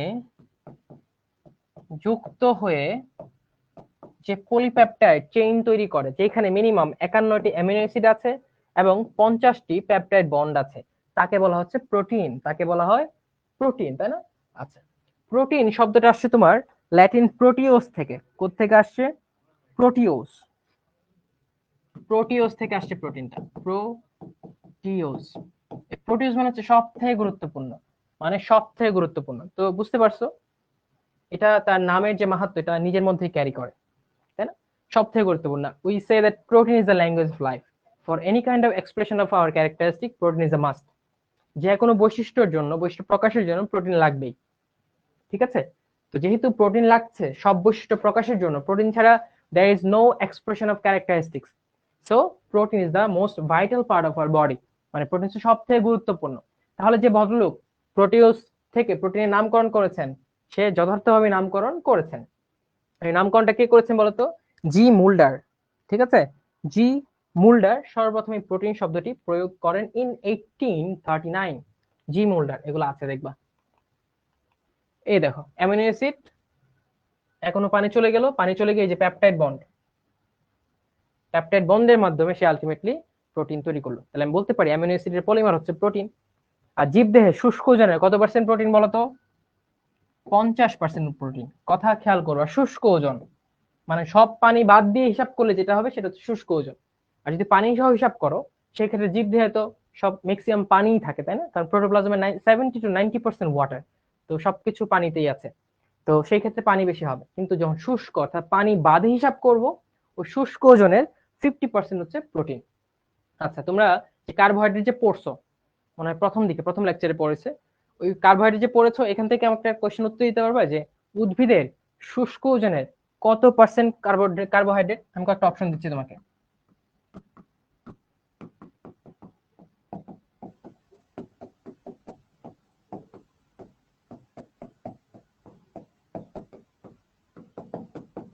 এটা বলো তো, উদ্ভিদের শুষ্ক ওজনের কত পার্সেন্ট কার্বোহাইড্রেট? দেখি কমেন্ট আনসার জানাও আমাকে। ভেরি গুড, তুমি পেরে ফেলছো, ভেরি গুড। এটা হচ্ছে অনেক ইম্পর্টেন্ট একটা কোয়েশ্চেন। আমি যদি ভুল করে না থাকি, যে হচ্ছে মোটামুটি মেডিকেলে 2বারের মতো আসছে এই কোয়েশ্চেনটা, যে উদ্ভিদের শুষ্ক ওজনের কত percent carbohydrate. The answer is 50 to 80%। ঠিক আছে, যেটা খেয়াল করতে হবে শুষ্ক ওজন, নট আর্দ্র। ঠিক আছে, পানি বাদ দিয়ে হিসাব করতে হবে। আর উদ্ভিদ জীবদেহের শুষ্ক ওজনের কত পার্সেন্ট প্রোটিন? Only 50% protein. ঠিক আছে, 50% প্রোটিন। আর উদ্ভিদের শুষ্ক ওজনের কত percent carbohydrate? 50 to 80%। Comment of করে দেন।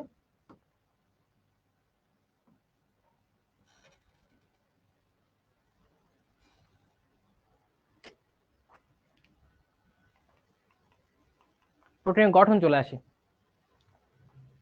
আমি তো বললাম পেপটাইড বন্ধনী হবে, তাই না? ধরো একটা পেপটাইড চেইন নিয়ে এরকম সরল একটা অ্যাসিড হতে পারে ডাইপেপটাইড, দেখো জাস্ট 2টা অ্যামিনো অ্যাসিড মিলে ডাইপেপটাইড তৈরি করলো। ট্রাইপেপটাইড 3টা অ্যামিনো অ্যাসিড। অলিগোপেপটাইড 4 থেকে 10টা।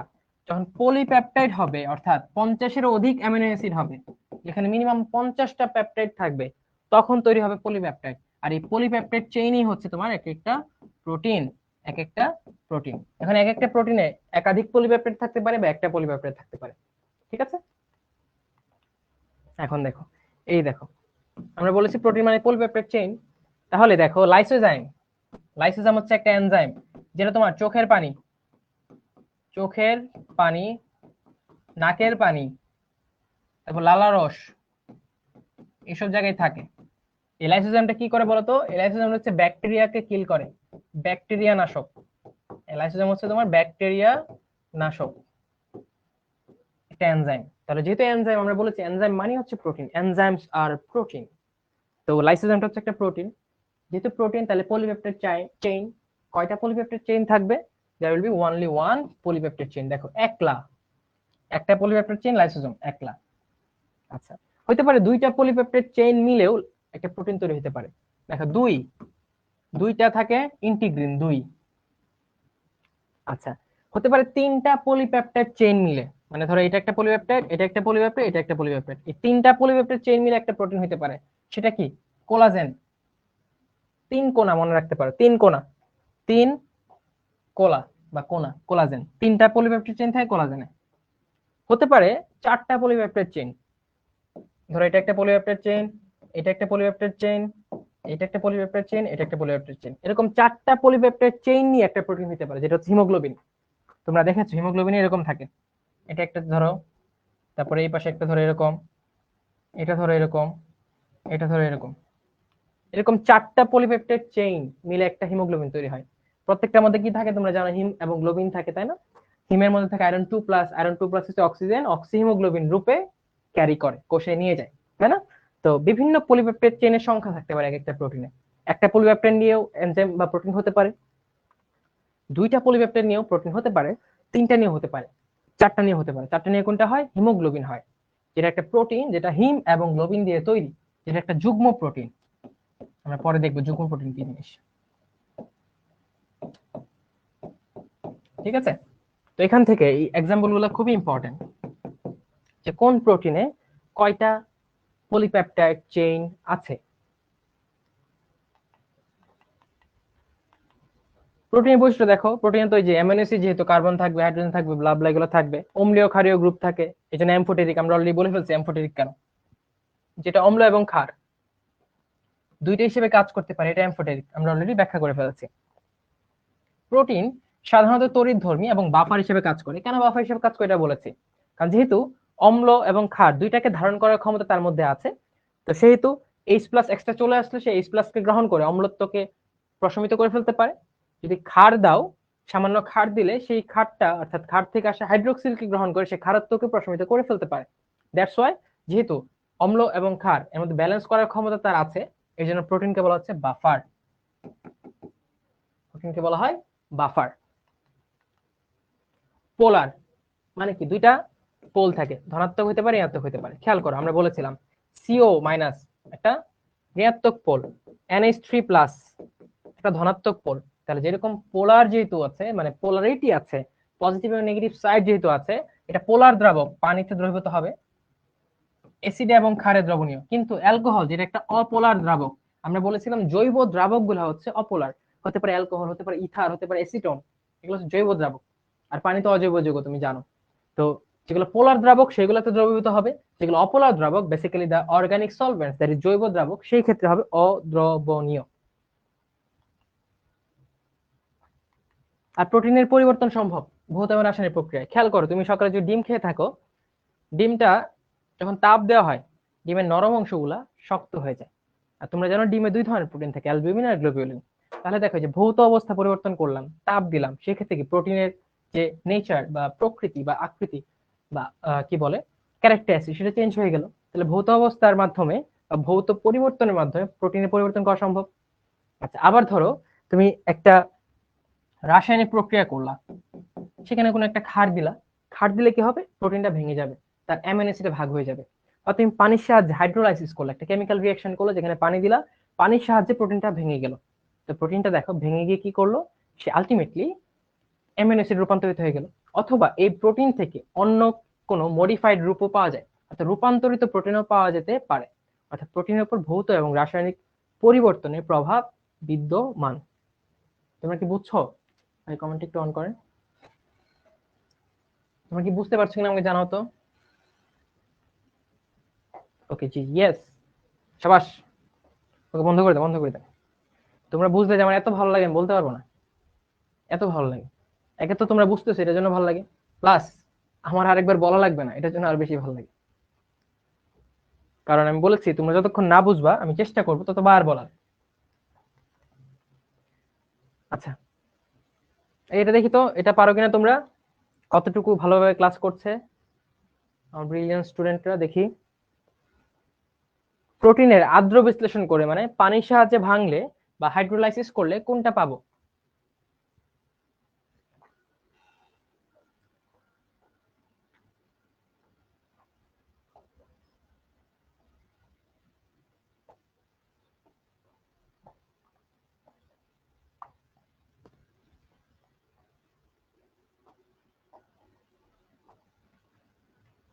জানাও দেখি তাড়াতাড়ি।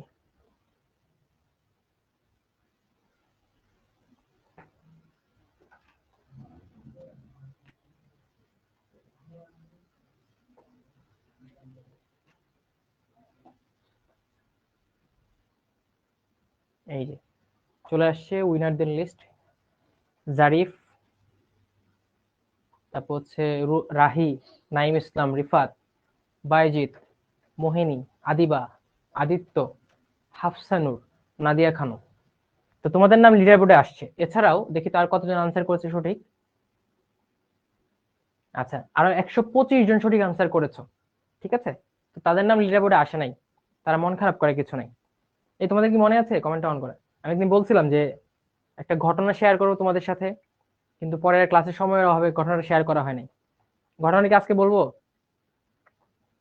আচ্ছা, তো আমরা মনে হয় দিন হচ্ছে হাইড্রা বা প্রাণীর আচরণ, প্রাণীর আচরণ না, হ্যাঁ ওই দিন আমরা প্রাণীর পরিচিতি নিয়ে ক্লাসটা করছিলাম। ওইখানে অ্যাডমিশন এবং অ্যাডভান্স কোশ্চেন যেগুলো আছে সেগুলো সলভ করছিলাম, তাই না? তো তখন আমি একটা কথা বলেছিলাম যে এই যে অনেকের নাম লিডার বোর্ডে আসে, অনেকের নাম আসে না লিডার বোর্ডে। তো যাদের নাম আসে তারা অনেক আপ্লুত হয়, এটাই স্বাভাবিক। যাদের নাম আসে না ওরা হয়তো মন খারাপ করতে পারো, কেন আমার নামটা আসলো না, ঠিক আছে? বা যারা ভুল করছো, কেন ও পারলো বা আমি পারলাম না, এরকম মন খারাপ হয়, এটা স্বাভাবিক। তো ওই দিন আমি বৃষ্টি হচ্ছিল তোমাদের ক্লাস নেওয়ার, মেবি শনিবারের ক্লাসটা ছিল, বৃষ্টিটা হচ্ছিল বৃহস্পতিবার দিন। তো বৃহস্পতিবার দিন খুব বৃষ্টি ছিল আমার ঢাকা শহরে। তো আমি একদিন একটা কাজে বের হলাম, ওই বিকাল বেলায় একটা বই কিনতে বের হয়েছিলাম, পাঠক সমাবেশে গেলাম শাহবাগ। তো বৃষ্টি ছিল, মোটামুটি ভালোই বৃষ্টি ছিল। তো রিক্সা নিলাম, রিক্সা নিয়ে বাসা থেকে বের হলাম, ওইদিকে গেলাম। তো বই কিনলাম, অ্যাজ ইউজুয়াল বই কেনার পর আবার রিক্সা নিলাম বাসার উদ্দেশ্যে, বাসায় ব্যাক করব। তো শাহবাগ বা টিএসসি যেটা বলে, তো শাহবাগ থেকে টিএসসির মাঝখানে মেট্রো রেল চলতেছে ঢাকায়, তাই জানো না? ওই মেট্রো রেলের যে তোমার উপরে যে ছাউনি হয় না একটা, উপরে ধরো মেট্রো রেলের ছাদ গেছে বা মেট্রো রেলের প্ল্যাটফর্মটা গেছে, নিচে তো একটা নিচের জায়গাটা একটা কভার আপ করা থাকে, বুঝছো, কভার আপ করা থাকে। তো ওই জায়গার মধ্যে কিছু লোক বসেছিল। আমি অনেক বৃষ্টি, আমি তো অনেক পিস্ট অফ, আরে বৃষ্টির মধ্যে চলাফেরা করতে ভালো লাগতেছে না, ভিজে যাচ্ছি, বইটা না ভিজে যায়। তো মোটামুটি বলতে পারে একটু পিস্ট অফ আমি। বাট আমি দেখছিলাম কয়েকটা ছেলে, ছোট ছোট বাচ্চা, তার বাবা মা সহ বসা, ওরা আগুন ধরাচ্ছিল। তো আগুন ধরাচ্ছিল, প্লাস 4-5টা ছেলে মেয়ে একসাথে, ছোট ছোট বাচ্চা কথা বলতেছিল, হাসতেছিল। মানে ওরা যে এমন একটা জায়গায় আছে, চারপাশে বৃষ্টি পড়তেছে, বৃষ্টি ফোঁটা তার এখানেও আসছে, কোনো বড় ছাউনি নাই, জাস্ট ওইটার যে শ্যাডোটা পড়ে, ঠিক আছে, যে জায়গাটা কভার আপ করে রাখে মেট্রো রেলের প্ল্যাটফর্মটা, ওই জায়গার নিচে তারা বসে। তাই আমি ভাবলাম, আমি রিক্সায় যাচ্ছি, ছাতা আছে, রিক্সার হুড টাঙানো, সামনে পলিথিন, এত কিছুর পরেও আমি সামান্য ভিজে যাচ্ছি, এটা নিয়ে আমার কত মন খারাপ হচ্ছে, যে আর ভালো লাগতেছে না, তাড়াতাড়ি বাসায় যেতে হবে। বাট ওই বাচ্চাগুলা একটা খোলা জায়গায় বসা, মোটামুটি মাথার উপরে কোনো না কোনো একটা ছাদ আছে, বাট এটা আশেপাশে বৃষ্টি আসতেছে, এর মধ্যে তারা কতটা আনন্দের সাথে যে আছে, আগুন জ্বালাচ্ছে, একে অপরের সাথে আড্ডা মারতেছে, হাসাহাসি করতেছে। তো সাবকনসিয়াসলি এটা দেখার পর মানে আমার মুখে একটা স্মাইল চলে আসলো। মানে এত আনন্দে, এত ন্যাচারাল একটা হ্যাপিনেস তাদের মধ্যে দেখলাম। বাচ্চা কাচ্চারা হাসলে এমনিতে তো ভালো লাগে, তাই না? তো ওই জিনিসটা আমি পরে ভাবলাম যে আমি তখন একটু ওয়ারিড ছিলাম যে ওই বইটা ভিজে যায় কিনা, বা একটু পিসড অফ ছিলাম যে এটা তাড়াতাড়ি বাসা যেতে হবে, বৃষ্টি আর ভালো লাগতেছে না।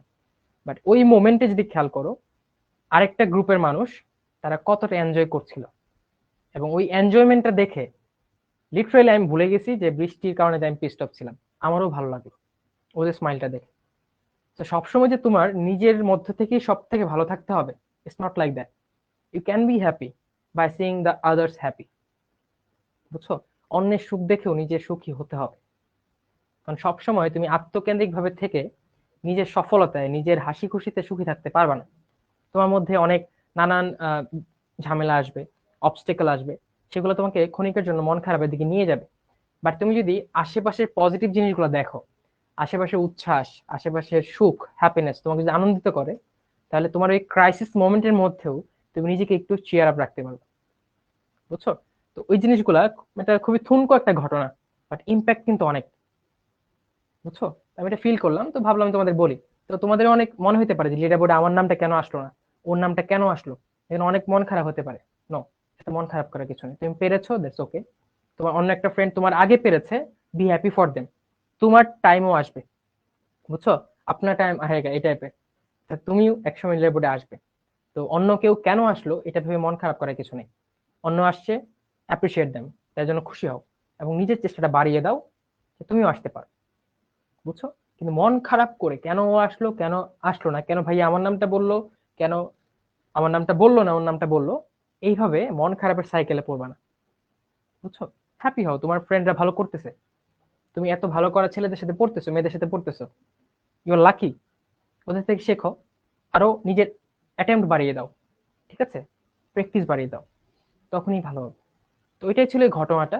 তো ঘটনাটা বলার কারণ একটাই, যে সবসময় আত্মকেন্দ্রিক ভাবে, মানে আশেপাশে আর তুমি কিচ্ছু দেখবা না, নিজের সুখ শান্তি তোমার কাছে সর্বস্ব হবে, এটা থেকে একটু বেরিয়ে আসতে হবে।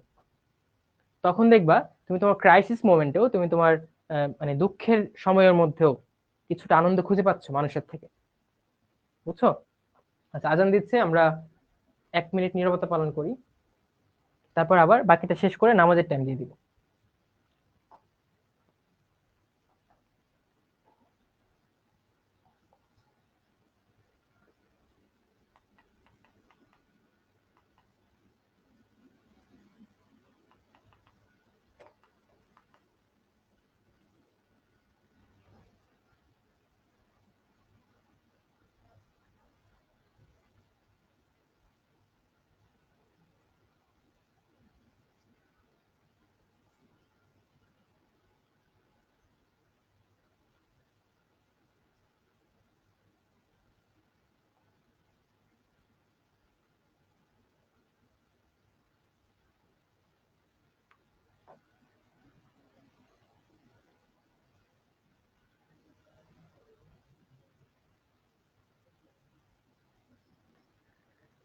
ওকে, ডান। ভাই কমেন্ট অফ করে দেন। আচ্ছা, 5 মিনিট ব্রেক। নামাজ পড়ে কি আসবা তোমরা, নাকি পরে ভাগবা?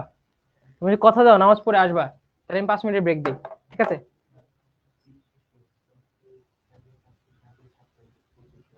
না না, পরে তো আর ক্লাস নেই, তাই না? পরে তো আর ওদের ক্লাস নেই। তোমাদের কি 5:30টার পর ক্লাস আছে কোনো?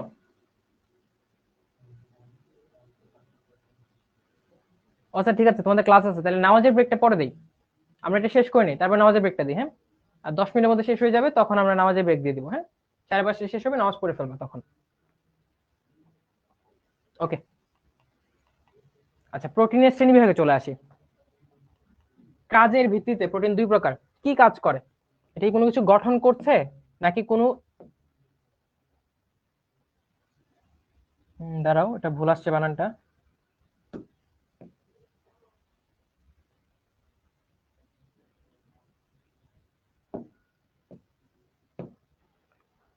কোন প্রোটিন থাকতে পারে গঠন করতে পারে, যেমন আমাদের চুল, নখ, দাঁত, এগুলো কিন্তু প্রোটিন দিয়ে তৈরি। তারপর হচ্ছে গরুর খুর, ঘোড়ার খুর, এগুলো কিন্তু তোমার শিং, এগুলো কিন্তু প্রোটিন দিয়ে তৈরি। অর্থাৎ কোনো কোনো প্রোটিন থাকে যারা কোনো অঙ্গ তৈরি করে, সেগুলো হচ্ছে তোমার গাঠনিক প্রোটিন, সেগুলো হচ্ছে গাঠনিক প্রোটিন। যেমন আমার চুলে থাকে প্রোটিন, নখে থাকে প্রোটিন, এগুলো হচ্ছে গাঠনিক প্রোটিন। অনেক উদাহরণ আছে গাঠনিক প্রোটিন গুলো, সেগুলো জানতে হবে। যেমন ক্যারাটিন, ঠিক আছে, কোলাজেন, এগুলো হচ্ছে আমার গাঠনিক প্রোটিনের উদাহরণ। কোলাজেন থাকে তোমার হাড়, তরুণ আস্তে, এগুলাতে। ক্যারাটিন থাকে যে নখ বললাম, চুল বললাম, এগুলাতে ক্যারাটিন থাকে। এছাড়াও থাকে ফাইব্রাইন, সুতায়, মাকড়সার জালে, স্ক্লেরাইন থাকে, ঠিক আছে, সেইন থাকে, এগুলা গাঠনিক প্রোটিন। অর্থাৎ যারা গঠনে হেল্প করে, গাঠনিক প্রোটিন। যারা কোনো কাজ করে, যেমন ধরো বডিতে এনজাইম, বডিতে এনজাইম, এরা নানান কাজ করে, তাই না? তারপরে কিছু প্রোটিন হরমোন, ওরাও নানান ধরনের কাজ করে। আবার প্লাজমা প্রোটিন খেয়াল করো, ওরা রক্ত সঞ্চালনে হেল্প করে। অর্থাৎ যে প্রোটিন গুলো কোনো স্পেসিফিক ফাংশন করছে, কোনো শারীরবৃত্তীয় কাজ করছে, ওরা হচ্ছে কার্যকরী প্রোটিন। আবার আরেকটা জিনিস মাথায় রাখবা, যারাই গাঠনিক প্রোটিন ওরা দেখতে সুতার মতো লম্বা তন্তুময়, ওরাই হচ্ছে তোমার ফাইব্রাস প্রোটিন। আর যারা কোনো কাজ করে কার্যকরী প্রোটিন, ওরা হচ্ছে আকৃতিটা হয় গ্লোবিউলার বা বর্তুলাকার বা গোলাকার, তো ওরা হচ্ছে গোলাকার প্রোটিন। তাহলে যারা গাঠনিক প্রোটিন ওরাই হচ্ছে ফাইব্রাস বা তন্তুময় প্রোটিন, যারাই কার্যকরী প্রোটিন ওরাই হচ্ছে তোমার গোলাকার বা বর্তুলাকার প্রোটিন। তাহলে আসলে দেখি আকৃতি অনুযায়ী দুই প্রকার, দেখো আমরা বলে ফেললাম তন্তুময় এবং গ্লোবিউলার বা ডিম্বাকার বা গোলাকার। ঠিক আছে, আমি বলেছি গাঠনিক প্রোটিনের উদাহরণ যারা, তারাই হচ্ছে তোমার তন্তুময় প্রোটিনের উদাহরণ, যারা কার্যকরী প্রোটিনের উদাহরণ তারাই হচ্ছে গ্লোবিউলার প্রোটিনের উদাহরণ। তার মানে তুমি যখন বইটা পড়বে তখন যে কোনো একটা পড়লে কিন্তু বাকিটা তুমি পারছো, টেকনিক ওয়াইজ পড়বে। ঠিক আছে, আচ্ছা, গঠন অনুযায়ী প্রোটিন কয় রকমের হয়? 4 রকমের হয়। প্রাইমারি মানে একটা তলে প্রোটিনটা গঠিত। সেকেন্ডারি দুইটা অ্যাক্সিসে আছে, মানে সরল না, একটু প্যাচ গোছানো আছে। টারশিয়ারি প্রোটিনের যে পলিপেপটাইড চেইন এটা অনেক প্যাচ গোছ। কোয়াটারনারি আরো প্যাচ গোছ, এবং সবগুলো অ্যাক্সিসে দেখা যায় মোটা হয়ে যায়, অনেকগুলো ফোল্ড হয়। ঠিক আছে, প্রাইমারি একটা ফোল্ড একটা লাইনে আছে, সেকেন্ডারি দুইটা ফোল্ড হয়েছে, টারশিয়ারি ধরো অনেকগুলা ফোল্ড হয়েছে, কোয়াটারনারি টারশিয়ারি থেকে বেশি ভাঁজ হতে হতে হতে হতে সব অ্যাক্সিসে প্রোটিনটা তৈরি হয়েছে। তো গঠন অনুযায়ী প্রোটিন হচ্ছে 4 রকমের, প্রাইমারি, সেকেন্ডারি, টারশিয়ারি আর কোয়াটারনারি। ঠিক আছে, এই যে কোয়াটারনারি। ঠিক আছে, ওকে। তারপর হচ্ছে রাসায়নিক গুণাবলী, ভৌত এবং রাসায়নিক গুণাবলী ও দ্রাব্যতা। খেয়াল করো, তোমার কিন্তু ওই হেডলাইন অনুযায়ী মাথায় রাখতে হবে। কাজের অনুযায়ী হচ্ছে তোমার 2 প্রকার, আকৃতি অনুযায়ী 2 প্রকার, গঠন অনুযায়ী 4 প্রকার। ভৌত এবং রাসায়নিক গুণাবলী এবং দ্রাব্যতার উপর ভিত্তি করে 3 প্রকার সরল প্রোটিন, অর্থাৎ যে প্রোটিনটাকে ভাঙলে অন্য কোনো উপাদান পাওয়া যায় না, অর্থাৎ শুধু প্রোটিনই থাকে এখানে, বিশুদ্ধ প্রোটিন বা সরল প্রোটিন। যুগ্ম প্রোটিন কি? যুগ্ম মানে কি? যোগ হওয়া, যখন প্রোটিনের সাথে যোগ হয়ে অন্যান্য জিনিস থাকবে। অন্যান্য জিনিস হতে পারে তোমার কার্বোহাইড্রেট বা শর্করা, ঠিক আছে, হতে পারে তোমার লিপিড, হতে পারে কোনো রঞ্জক মানে কালারফুল সাবস্টেন্স, হতে পারে কোনো ধাতু। যাই হোক, যখন অন্যান্য কিছু যুক্ত থাকবে প্রোটিনের সাথে তখন আমরা সেটা বলবো যুগ্ম প্রোটিন। উদ্ভূত প্রোটিন কি?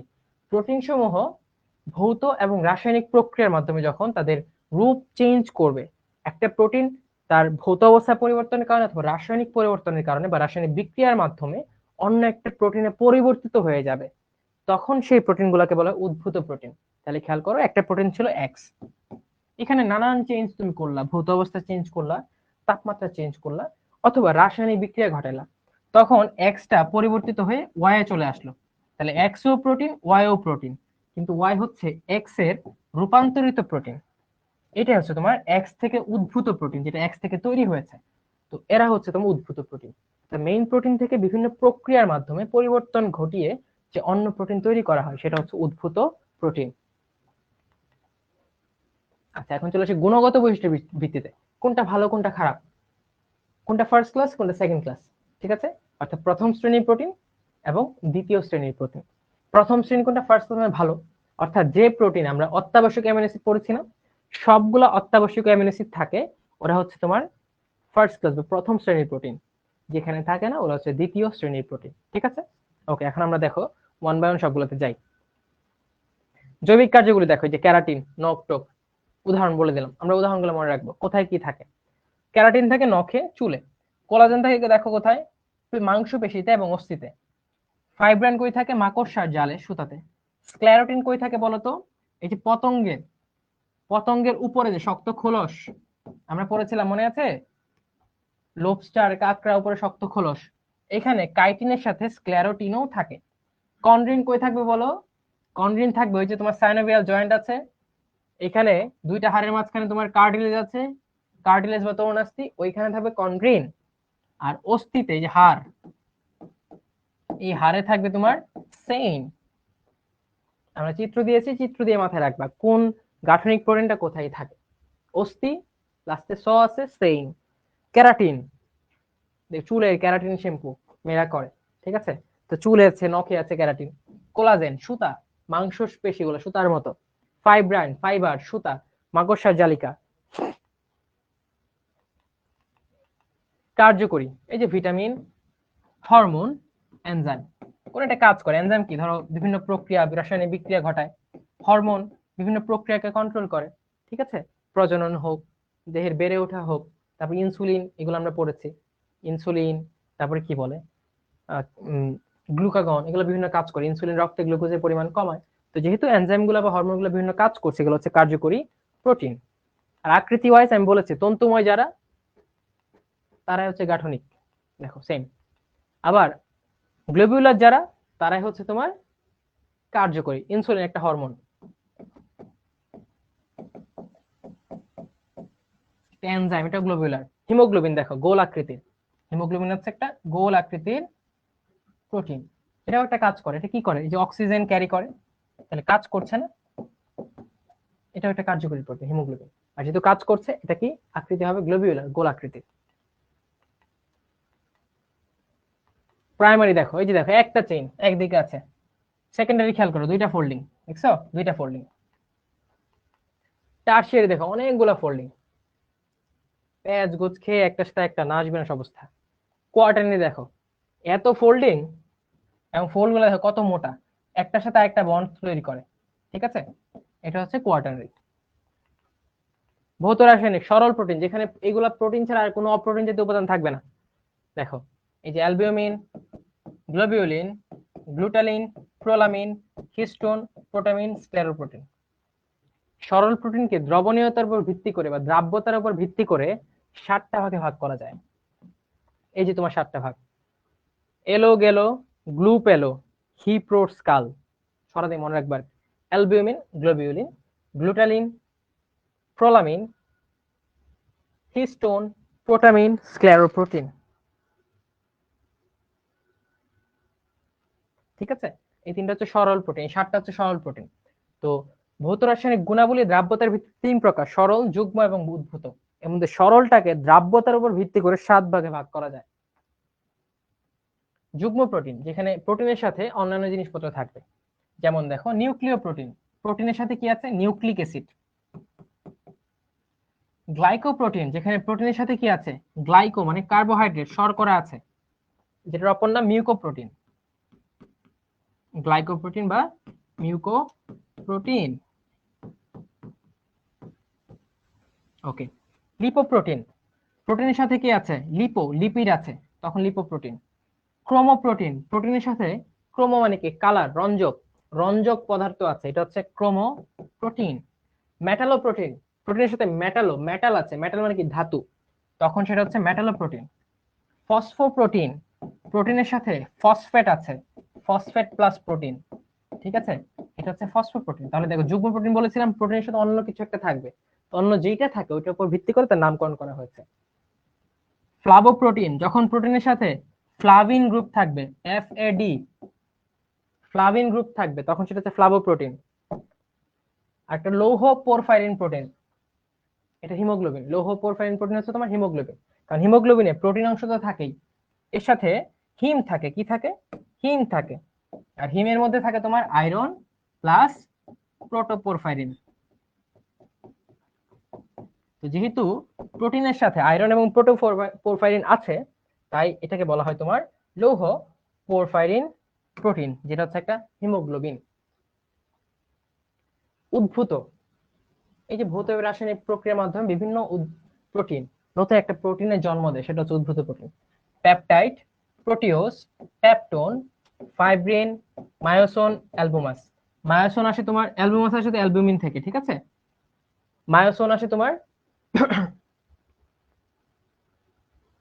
মায়োসিন থেকে আসে, মায়োসিন রূপান্তরিত হয় মায়োসোন তৈরি করে, আর অ্যালবুমিন রূপান্তরিত হয়ে অ্যালবুমাস তৈরি করে। এই দেখো প্রোটিন ছিল অ্যালবুমিন, রূপান্তরিত হয়ে তৈরি করলো অ্যালবুমাস, এগুলোকে উদ্ভূত প্রোটিন।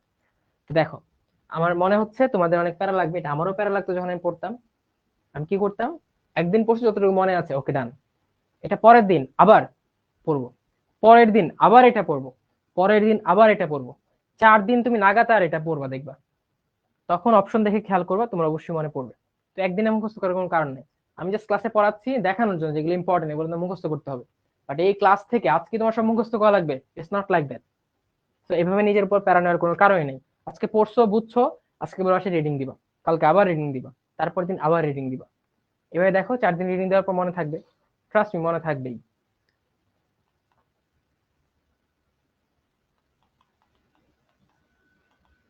আচ্ছা এখন সরল প্রোটিন চলে আসি 1 by 1। অ্যালবিউমিন, যে দুটো জিনিস বলে দেয় সেটা মাথায় রাখবে। অ্যালবিউমিন হচ্ছে পানিতে দ্রবণীয়, অ্যালবিউমিন হচ্ছে তোমার পানিতে দ্রবণীয়, পানিতে দ্রবণীয় 3টা প্রোটিন তুমি পাবা সরল প্রোটিনের মধ্যে। কোন 3টা প্রোটিন আসো বলে দিই, মাথায় রাখতে হবে AHP, AHP, এই 3টা হচ্ছে পানিতে দ্রবণীয়।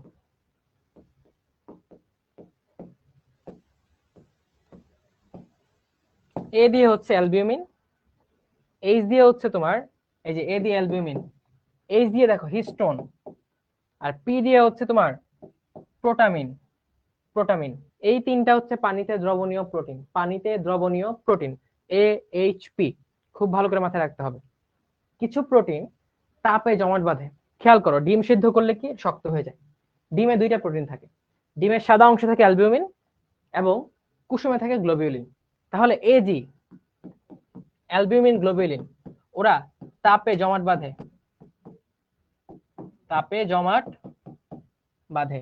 এজি, অ্যালবিউমিন এন্ড গ্লোবিউলিন, এই দুইটা হচ্ছে সব থেকে ইম্পর্টেন্ট ইনফরমেশন এখানে, কারা দ্রবণীয় এবং কারা তাপে জমাট বাঁধে।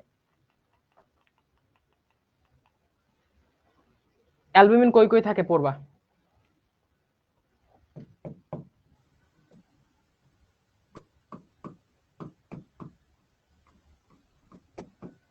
এগুলো বোঝানোর কিছু নাই, আমি জাস্ট বলে দিব তুমি এগুলো পড়ে ফেলবা। এই একদিনে পড়বা না, সময় নাও, বারবার পড়ো, মুখস্থ করো, কোনো প্যারা নেই। একদিনে মুখস্থ করা লাগে না, আমি একদিনে মুখস্থ করি নাই, ইনফ্যাক্ট আমি এখন অনেকগুলো ভুলে গেছি, আমারও পড়ে মনে রাখতে হয়। তো মনে ভুলে যাবে এটাই স্বাভাবিক, তো ডিসহার্টেন হওয়ার কিছু নাই, কোনো কারণ নাই, আবার পড়বা মনে পড়বে। গ্লোবিউলিন ডিমের কুসুম, মাংসপেশিতে থাকে, চোখে, লেন্স, খুব ইম্পর্টেন্ট, ক্রিস্টালাইন গ্লোবিউলিন।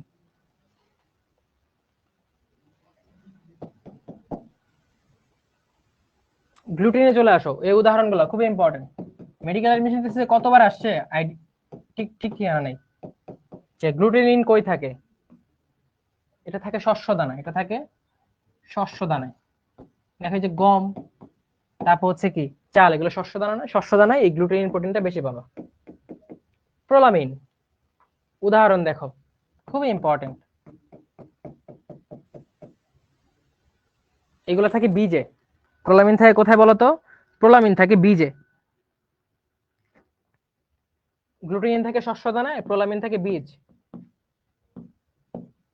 উদাহরণ পড়ে নিতে হবে, এখানে বুঝানো কিছু নেই ভাই, বুঝলে আরো বোরিং লাগবে। হিস্টোন, এটা একটা ক্ষারীয় প্রোটিন, ক্ষারীয়, কই থাকে। প্রোটামিন সব থেকে ক্ষুদ্র প্রোটিন, সব থেকে ছোট প্রোটিন, প্রোটামিন সব থেকে ছোট। উদাহরণ স্যামন মাছের শুক্রাণুতে সালমিন প্রোটিন, যেটা হচ্ছে প্রোটামিন, এটা পানিতে দ্রবণীয়। স্ক্লেরো প্রোটিন, শিং, নখ, খুর, এগুলোতে স্ক্লেরো প্রোটিন থাকবে। এটা হচ্ছে সরল প্রোটিন 7টা ধাপ। এই দেখো খুবই ইম্পর্টেন্ট, কারা তাপে জমাট বাঁধে, কারা বাঁধে না, কারা পানিতে দ্রবণীয়, কারা দ্রবণীয় না। খেয়াল করে এই যে দেখো প্রথম দুইটা AG তাপে জমাট বাঁধে, আবার খেয়াল করো AHP পানিতে দ্রবণীয়। এই দুইটা মাথায় রাখবা, পরেরটা পড়লে পড়লা, না পড়লে নাই।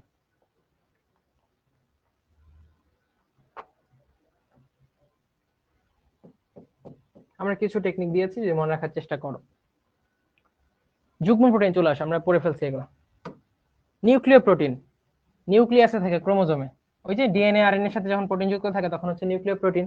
গ্লাইকোপ্রোটিন কোষ ঝিল্লিতে থাকে, গ্লাইকোপ্রোটিন, গ্লাইকোলিপিড। পড়ছো লিপোপ্রোটিন, লিপিডের সাথে প্রোটিন মিলে বিভিন্ন মেমব্রেন তৈরি করবে, মাইটোকন্ড্রিয়ার ক্লোরোপ্লাস্টের মেমব্রেন তৈরি করবে। ক্রোমোপ্রোটিন কালার থাকবে, প্রোটিনের সাথে কালার থাকবে। এই দেখো বিলি প্রোটিন, বিলিরুবিন হলুদ কালার, হিমোগ্লোবিন লাল কালার, এটা একটা প্রোটিন। ক্লোরোফিল সবুজ। মেটালোর প্রোটিন মেটাল থাকবে, উদাহরণ সিডারোফিলিন, সেলোপ্লাজমিন। এগুলো উদাহরণ জানতে হবে, এটা জানলে হবে যে প্রোটিনের সাথে মেটাল থাকলে আমরা কি বলবো, ধাতু থাকলে কি বলবো মেটালোর প্রোটিন, রং থাকলে কি বলবো ক্রোমোপ্রোটিন। ফসফোপ্রোটিন খুব ইম্পর্টেন্ট। দুধের ক্যাসিনোজেন, ডিমের ভাইটালিন, এই দুই জায়গায় থাকে ফসফোপ্রোটিন। ফসফোপ্রোটিন কারা? যখন প্রোটিনের সাথে ফসফেট গ্রুপ যুক্ত থাকবে তারা হচ্ছে ফসফোপ্রোটিন। ফসফোপ্রোটিন গুলো খুব ইম্পর্টেন্ট। লৌহ পোরফাইরিন প্রোটিন, সাইটোক্রোম, অর্থাৎ প্রোটিনের সাথে আয়রন থাকে এবং পোরফাইরিন থাকে, তখন হচ্ছে লৌহ পোরফাইরিন প্রোটিন। গুণগত বৈশিষ্ট্য প্রথম শ্রেণী দ্বিতীয় শ্রেণী, যাদের এখানে সবগুলা অত্যাবশ্যকীয় অ্যামিনো অ্যাসিড থাকে, অত্যাবশ্যকীয়, সেগুলো হচ্ছে প্রথম শ্রেণীর প্রোটিন। যাদের এখানে সবগুলো অত্যাবশ্যক অ্যামিনো অ্যাসিড থাকে না হচ্ছে দ্বিতীয় শ্রেণী।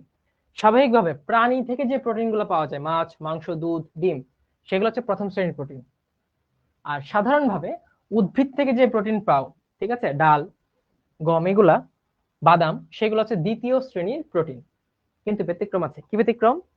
কিছু উদ্ভিজ্জ প্রোটিন, যেমন ধরো সয়াবিন এবং বাদাম, সয়াবিন এবং বাদাম, তাহলে প্রথম শ্রেণীর প্রোটিন কারা? সকল প্রাণীজ প্রোটিন প্লাস সয়াবিন প্লাস বাদাম, ওরা হচ্ছে তোমার প্রথম শ্রেণীর প্রোটিন। আর বাকি সব উদ্ভিদের প্রোটিন হচ্ছে তোমার দ্বিতীয় শ্রেণী। কেন দ্বিতীয় শ্রেণী ভাইয়া? কারণ এখানে অত্যাবশ্যক অ্যামিনো অ্যাসিড গুলো থাকে না। প্রোটিনের কাজ এগুলো জাস্ট ফিডিং।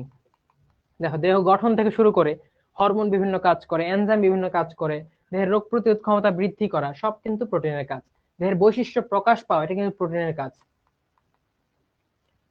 সাপের যে বিষ, সেটা তাকে আত্মরক্ষা দেয়, প্রতিরক্ষা দেয়, তাই না? ওই বিষটাও কিন্তু একটা প্রোটিন। ক্যান্সার এবং ভাইরাসজনিত রোগ প্রতিরোধ, যেমন তোমরা পড়েছো ইন্টারফেরন, ইন্টারফেরন যেটা একটা গ্লাইকোপ্রোটিন। ইন্টারফেরন হচ্ছে গ্লাইকোপ্রোটিন, অর্থাৎ প্রোটিনের সাথে যখন কার্বোহাইড্রেট যুক্ত থাকে তখন হচ্ছে গ্লাইকোপ্রোটিন বলে। ইন্টারফেরন হচ্ছে একটা গ্লাইকোপ্রোটিন। ওই গ্লাইকোপ্রোটিন কি করে দেখো? ক্যান্সারের এগেইনস্টে কাজ করে, ভাইরাসের এগেইনস্টে কাজ করে। আচ্ছা, ব্যথানাশক, ব্যথানাশক হচ্ছে এন্ডোরফিন, এটা একটা প্রোটিন জাতীয় জিনিস। তোমরা যখন ইয়ে পড়বা, অ্যামাইড পড়বা জৈব যৌগে, তখন দেখবা ওই যে অ্যামাইড যৌগ মানে প্রোটিন যৌগগুলা এন্ডোরফিন ব্যথানাশক হিসেবে কাজ করে, পেইন কিলার হিসেবে কাজ করে। ঘুমানায়ন একটা ফ্যাক্টর আছে বডিতে, এস ফ্যাক্টর। কি ফ্যাক্টর? S factor. বডিতে যখন ওই এস ফ্যাক্টরটা থাকে তখন ভালো ঘুম হয়। স্ট্রেস কম থাকলে ওই এস ফ্যাক্টরটা ভালোভাবে প্রকাশ করতে পারে, তখন ভালো ঘুম হয়। আর স্ট্রেস বেশি থাকলে এস ফ্যাক্টর কম থাকে, তখন ঘুম ভালো করে হয় না। তারপরে পিগমেন্ট, বিভিন্ন রঞ্জক দেখো, হিমোগ্লোবিন লাল হয়, তাই না? তারপর হচ্ছে ক্লোরোফিল সবুজ হচ্ছে, অর্থাৎ বিভিন্ন রঙের জন্য প্রোটিন কিন্তু দায়ী।